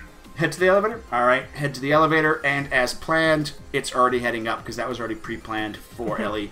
And, alright, now Ellie, your decision on what you're going to do? How tall is this building? 20 stories. 20 floors? 20. We're on... you're on one. You're on floor no. one. Which floor is the floor we want? Top floor. 20. It is the top floor? Yeah. Yep. We changed it, yeah. Alright, so I get in the elevator. And it's already going to where you want to go? There's the escape hatch above. Yeah. Jump up through. Okay. Grab the freaking cable, monofilament below me.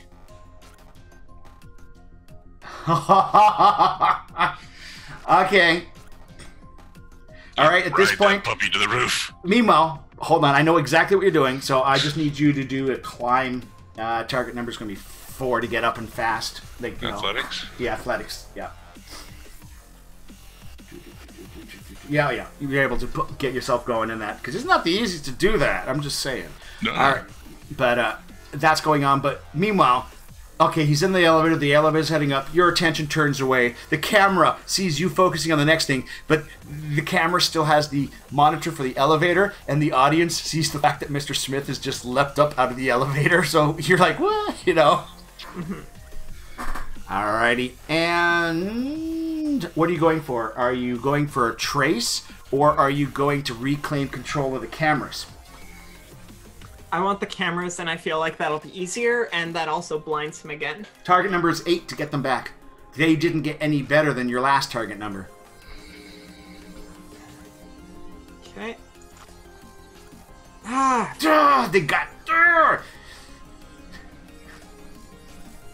Alright. At this point, there's alarms going off as the elevator is descending and the emergency brakes are going to kick in. Mr. Smith is dropping to his death in the elevator. That's what I see? Yeah, basically, you're not looking at the camera right there. You're looking at the data. The data is telling you that elevator is descending and the emergency brakes are trying to kick in. I go, Mr. Smith, what happened to the elevator? I don't need it. Let it drop. I immediately send another elevator to my floor so that I can get going. Yeah. All right. At this point, you just basically kind of see the elevator is empty, and the camera for the audience gets to see him doing the Batman as the cable's just rising up, and he's just flying straight up to the top. Alrighty. His move. Also, I don't know if anybody's been evacuating to the base floor, so There might be. I think they're either unconscious or dead right now. Well, this is at night. No one's in the office. This building is being shut down, right? So. Well, but there was a security team, and I don't know. Two of them are dead. The other two are in the room with you. Unconscious. Well, Yeah, unconscious. World's best dad and the lecher. At this point, they are now manipulating for elevator controls. I would like to defend my elevator controls. 11. Ooh. Can I even hit? I have to explode, right, to hit that? Yep. Okay, well, I will try. You can do it. Can Hal assist with that at all? Yeah. Unfortunately, I got 10 with it. Dang it. Unfortunately, Hal, you're not in a position to assist at this point. You're running between offices, and I'm going to get to that point. You are at the accountant's office. Do a quick repair roll to double check. There might be a trigger on it or not. You don't think so, but just a quick repair roll. Oh, you're exploding it. No, in, out, gone, half the time. You know what I mean? Like, you've got the drive. There is no issues. The elevators are side by side. Do I see one descending? Yes. Monofilament its cable. I know we only need the top floor for our elevator. As soon as it gets past, we use the monofilament whip to snap that cable. But how is Atlas going to get I'm gonna take the stairs, I guess. That's gonna take a lot of time. That's that. Atlas If is still only at she 10 wasn't what species she is. Sorry. Broom, broom, broom, broom, broom. Cat like. My thought is it will slow his ass down more than it'll slow us down. I think. As fast as he can travel, I don't know. Also, you are gonna where you were actually holding on to the cable. You're actually going to have to try and do a melee with. I'll use my gun. Use a repel gun. The repel gun won't break the cable. No, it'll. Oh, you mean for me to snap that cable? Yeah. It's a monofilament. Yeah. Monofilament is going to be a melee, and you're going to need a 10 to hit because it's a bit of a distance. Plus, there actually are iron. Oh, alrighty. I am taking some liberties because, there is a chance that you wouldn't have done enough damage to cut through that. It is monofilament, I understand, but we're going they Hollywood. They do state actually underneath it that it cuts through most armors. Yeah, it's Hollywood at this point. It's cinematic that way. Yep. Okay, so effectively, as you're calling the elevator down, it looks like he's spending his time to take over control of the elevator. The second elevator now announces it's now going to a critical fail. Mr. Smith didn't communicate any of this, but apparently he has now sabotaged both elevators. Was he aware you were still on the 10th floor? I'm sure he was aware, just not necessarily I was hoping she concerned about was. that. I was hoping she's on the 10th floor still.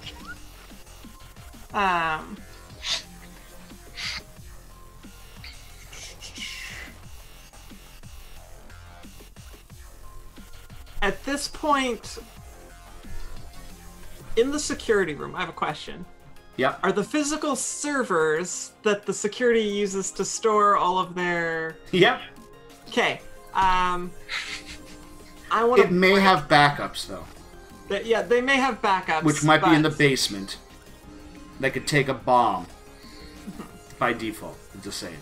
Yeah. So yes, there are main servers here, but there's probably backups. But... Because I'm very concerned about making sure, I don't mind that Buddy's here, but I need us not to be here. If you take down these servers, though, it will cause this area not to work. And whenever the servers downstairs were being updated, whether it's 5 minutes or even an hour, if it's an hour update, the last hour will be lost. Mm-hmm. You know what I mean? Yeah, if I could, that's what I'm thinking. So if I could destroy an hour... regular computer programming role can give you all the information you need about your server. Target number is 4. Okay. Now you get the exploding dice, right? Yeah. Oh, yeah. These are hourly backed up. And if they shut down, Then there'll be a call going out to Ravenloft thing, and there'll be a delay, and then there'll be a backup, but that's a temporary drive that's got a 15-minute battery, which should allow for the team to show up that's already going to be here in 5 minutes, and you will have lost an hour's worth of information. Well, that's perfect, because we've only been less here than an hour, because it wasn't exactly an hour ago when you got... But so maybe like 40 minutes or... or... like exactly. a couple minutes, so I do want to lose all of that information. All right. Now, if Oni was here, as you're trying to figure out how to do a meltdown or cause a coolant to back up, he would just lower his horn and run into that. You know that, right? Yeah, well, yeah, that's fine. I'm a little bit more elegant than that. Elegant syntax. All right. Yeah. So you want to do, basically, you want to blow the thing up? Yep, I want to, I mean, not necessarily like an explosion. Oh, no, like, meltdown or all that. Yeah, everything's gonna not work anymore. Like, fire, that's fine. All right, roll me your system as basically you're programming at this point. You're not hacking. You're actually doing programming to overload the system. And alrighty, boom. Meanwhile, Hal. Technically, with the drive, you probably would run to the elevator because you're waiting for the other drive to do the biathlon handoff and go, right? Yep. And you, at this point, just see flashing lights for the elevators, like an emergency situation's going on, apparently evacuation. The elevators are no longer functioning. But, how do you... Oh, wait, the doors are slowly being pried apart by Mr. Smith. As yeah, he's now... the emergency release on the top. The release, basically, the release door opens, you see no elevator, you just see an elevator shaft, some sort of a cable kind of hanging behind him. And he's standing there with a drive. I hand him the drive. All right, I take the drive, and I'm gonna head back over to the main office, and I'm gonna hand Mr. Smith the drive from the accounting office. We'll swap drives, and then I'll take it that way. I don't accidentally put the wrong drive in. Good news is. Jam the accounting drive into the business code. Yep. And I just ask him, is Atlas still in the security? And then last I knew. You send a message? Yep.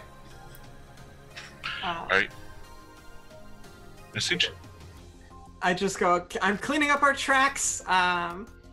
We were never here. We've got to go. I'm gonna take the stairs, it looks like. I'll be there quickly.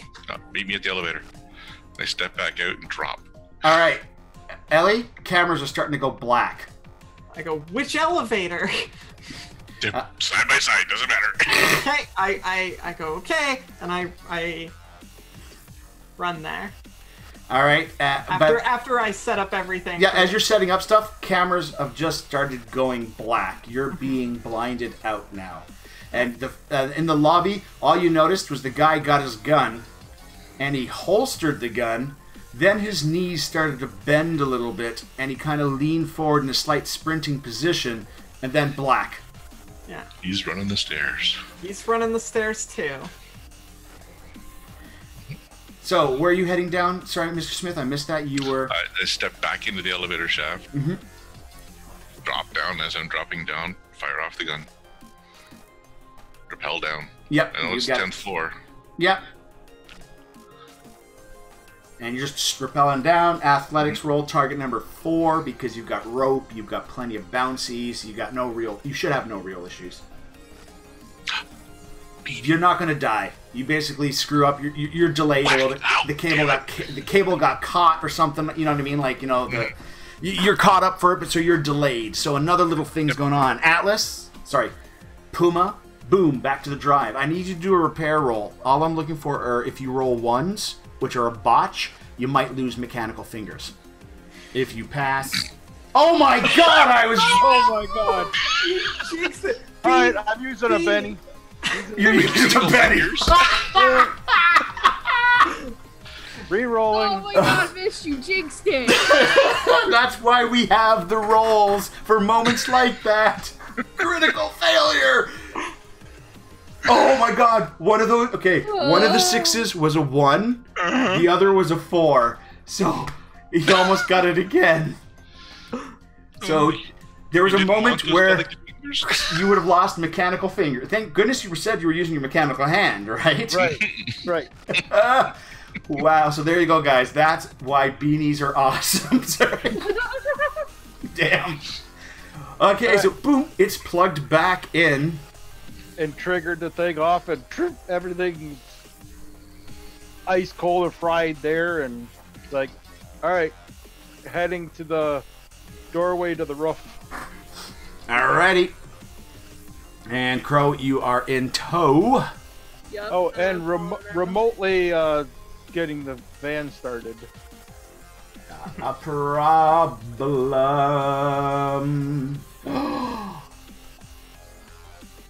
PM got a nat 1. Oh, yo. Oh, that was the other die. Alright. There is a bit of static or interference, but you're able to get through to your truck.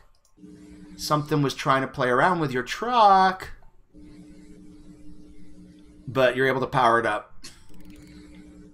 Once I get plugged into the truck, it'll be Yep, that's it. Now he's got the firewall. Most he could have done before was turn your engine on for you. Yeah. Because of the nature of it, there's no robot in there to pilot it, right? No, there is a robot. So the worst he could do is, I turn the engine off. You turn it off. God damn it, I turn it on. I turn it off. Ooh, turn it on. Turn it off. Ooh. When I get there and physically, you're gone. You know what I mean? But, you know. All right, so. All right. Beanie. Rabbit in giant text. Beanie.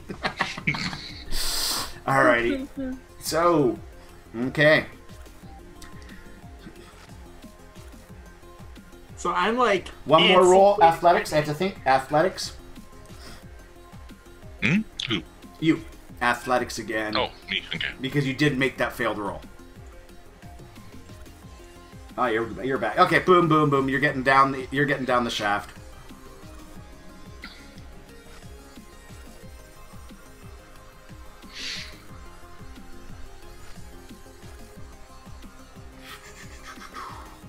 And so, yeah, you're able to make it down to the elevator area, emergency latch, open it up.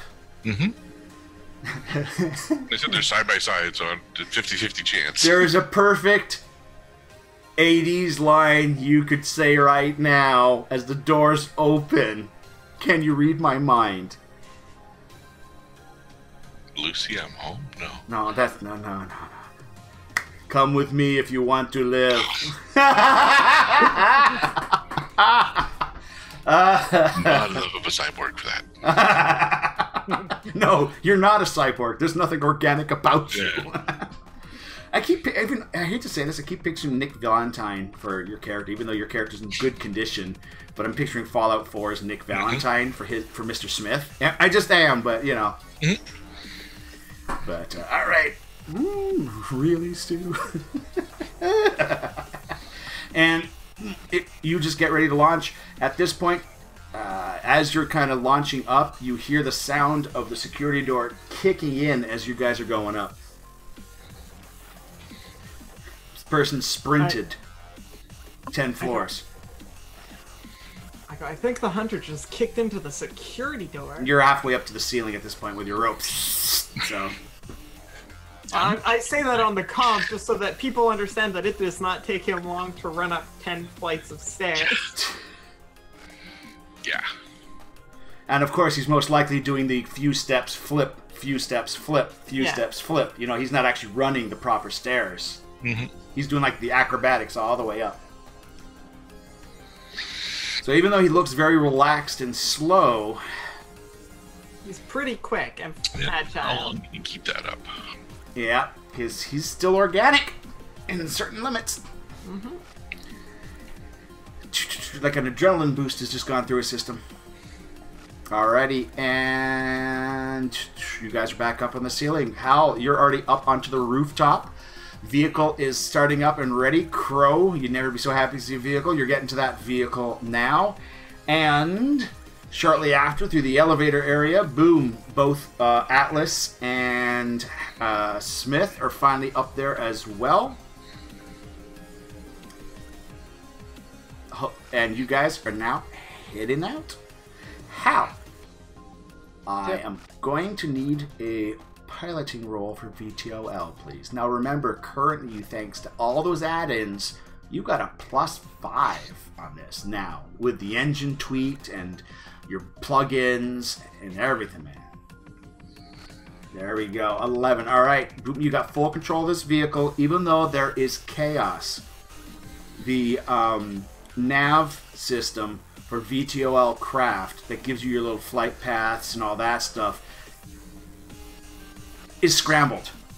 Any vehicle that's on autopilot right now are being driven into each other. And everything, the whole navigation system, they got basically all the lights are turning green for the VTOL. Like, there's no physical thing, it's all digital. So people are just flying by remote or whatever. At this point, like, as I'm describing this, there's a vehicle that just smashed into another vehicle on the side of the camera here, as all this stuff is now flying. And as you're getting up, you suddenly see directional navigational beacons, all pointing to your craft. Meaning every vehicle that's lazily being driven by auto lanes now thinks that you're a spot they have to head to. We're going to need evasive piloting maneuvers. You've already gotten 11, as that crash over there could have been a bit closer. I need another roll going on. I need 2 rolls. These are the rolls to basically get out of dodge as all these vehicles start coming your way. Nicely, it's late at night, and you only have 2 rolls. If this was during the day, you could have like 6 rolls that you're doing, right? Do I notice any of this particular... This hasn't been described to you. You're watching the tower for communications. Because he's plugged into driving, he's got this network as part of his thing, right? Yeah. 12, one more. 10, perfect. All right. Their target numbers were 8s, so you passed easily the 8s, but you can see the chaos as traffic's being like, you got like, who's running cockpit? I would say that Crow might be, because she came in with Hal, so he probably just jumped in. You see a near miss from a big, huge hover freight vehicle just go right past you, as it literally you could see the paint peeling, as that's how close it was before Hal pulled. That's the 10 that he got. As stuff looks like they're just coming at him, but as soon as you get out of that area, it flickers and it's all back to normal. It was just that small area, and it is gone. You are out. Free to go. She's white-knuckled, like the seat at this point. And you can now, the camera watches your vehicle disappear to the crappy sections of neighborhood where you just drop down a little bit more, and you are lost. Before we head completely out, I do want to ask Atlas to make sure there was no piggybacking on the system.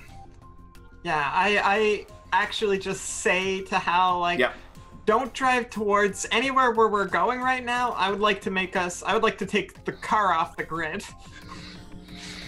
Yeah, make sure our friend didn't leave anything inside. Yeah. And I go, Mr. Smith, you never know. Maybe you want to just look around the actual car, see if there's anything. Who knows? There could have been operatives on the roof that want to track us. Nothing looks bad to me. Maybe we'll want me to burn a beanie for that one. No, it's like that. Wait, holy crap! Didn't you roll a 1 before for looking at something? You got to get your eyes checked out. They're flickering. Wasn't it last time? Yep. All right. Looks good to me. Much better. But there is nothing transmitting. There's nothing transmitting. This will not deny the fact that it can't be coincidence that, again, literally less than a minute. How is this person getting his intel? How is he tracking you? How was he aware that you were coming in? Okay, so like that was Mr. Smith looking around the vehicle for physical stuff. I want to do my software stuff. Yep. Is that programming or hacking? No, there's nothing you've got nothing transmitting, right, or anything like that, right? But roll. But I also want to change the car's signature to a regular, different. Yep.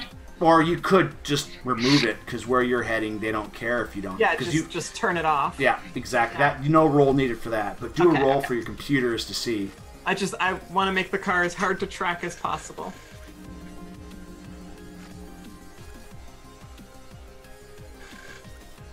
at least through the normal means.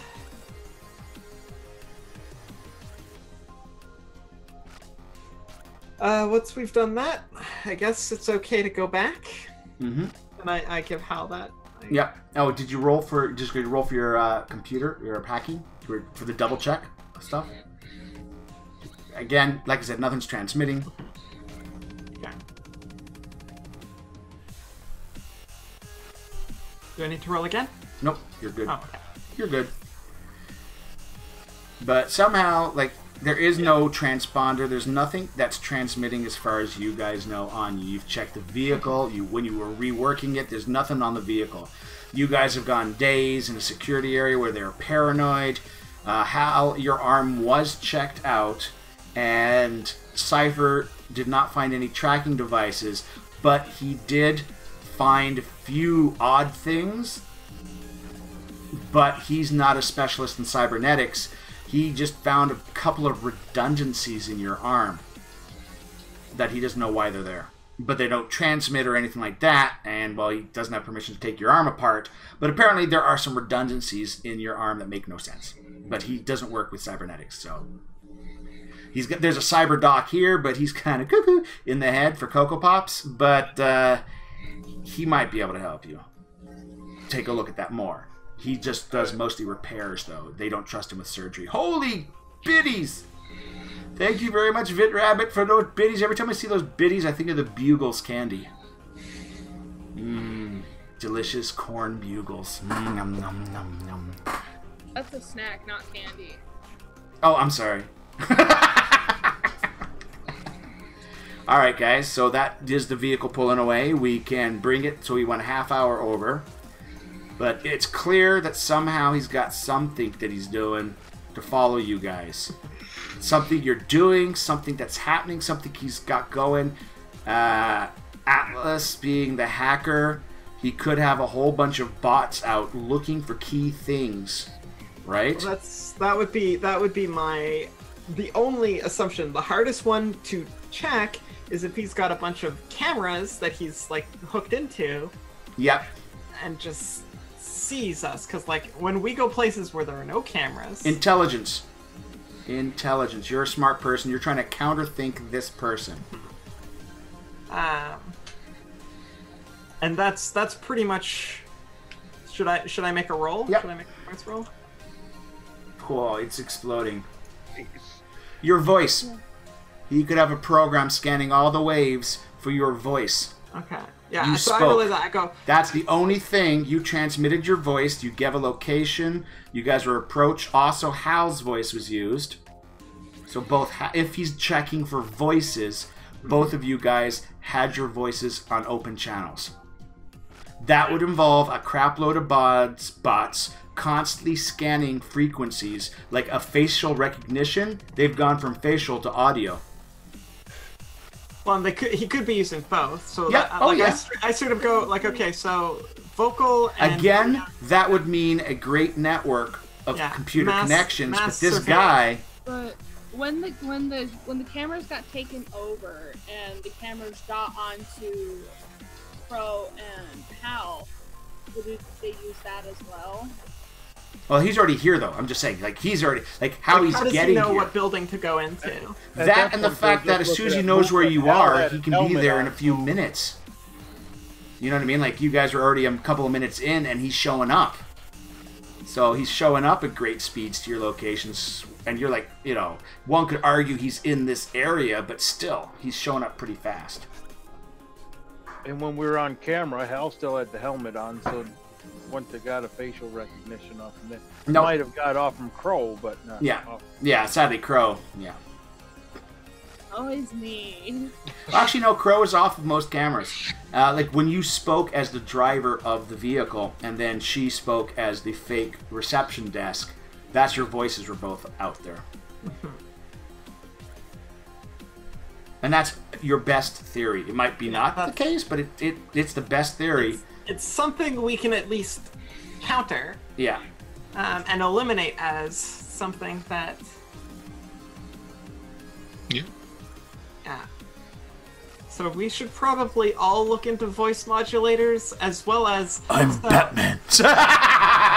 So, but like, well, when I do voice modulators, I do like these things every time you talk, it's a different voice. Not even consistent voice modulation, random voice modulation. Cypher. I've got something like that, and it's based on your code. Oh, that code's coming back. Of course, it's based on my code. You can't write your own code, Cypher. Oh, and ladies and gentlemen, on that bitter note for poor Cypher. All right, we have a lot of surprises found in. You got the full accountant's drive, bonus marks on that one. You guys are, what was it? Did I say 11 or 12 for your? No, I pushed you to 10. You were at 9, but I gave you 10. Yeah. Normally it's 2. You guys have done exceedingly well. You've actually got yourselves 3 points on this one, 3 points. So you'll literally have 5 points at the end of next session. So if you do the minimum. So 3 points because you got 2 points, but you went over your way, so you got an extra point for that. Well done, everybody. 4 points. You're getting the 4 max. So you're guaranteed you're getting that. 4 points because I'm really impressed with you guys. You worked great as a team, and Rabbit could have just been the icing on the cake. Hopefully he'll be here next week. It worked. Each one of you kind of worked strong to your skills. If Rabbit was there, we could have had some psychic things to help out with the guards and that. But other than that, you used your charisma and blood. Sorry, you used your charisma. You got that past the guard easy. Again, the hacker. I like the way I've streamlined the hacking, so you're not disappearing into the virtual environment and all that stuff, which would really deaden it. I'm giving you quick target numbers and all that kind of thing going on. So some may argue it's not the true cyberpunk feel, but it's working for this group, I think. And Hal, your driving is phenomenal. And your baby is slowly being put together. And I have to say, you had some pretty good ideas. You brought in a few of the ideas yourself. That was well done for you, man. There we go. And psychotic Mr. Smith. Get rid of him. Yep. But thank you all, guys. Thank you very much for watching. There is also a game I want to stream at some point, which I've been playing recently, and I actually thought I wouldn't like it, but I've been enjoying it, so I want to stream it. Maybe it'll be Thursday, because I haven't figured out what my Thursdays are going to be. Mafia 3 might be my Thursdays, because I enjoy that game. It's more of a 60s Punisher than an actual Mafia game. But I might be playing Ruiner, which I didn't think I'd like because it's a shooter, but it's like an arcade-style shooter type thing, but it's got a great cyberpunk story, great cyberpunk feel, and the music's really cool too, and I'm just so I'll probably stream some of that, and I don't know if I've got an extra copy of that. I'll double check. I think I might have used my copy, but it's also from Devolver, which are the people that did Absolver and a couple of the story-based games that Pumpkinberry's actually been going through as well. So, all right, guys, thank you very much. And again, we will see you guys next week. Same cyber time, same cyber channel. Cypher, shut up. All right. Bye, everyone. Have a great night. Thank you very much for watching. Take care.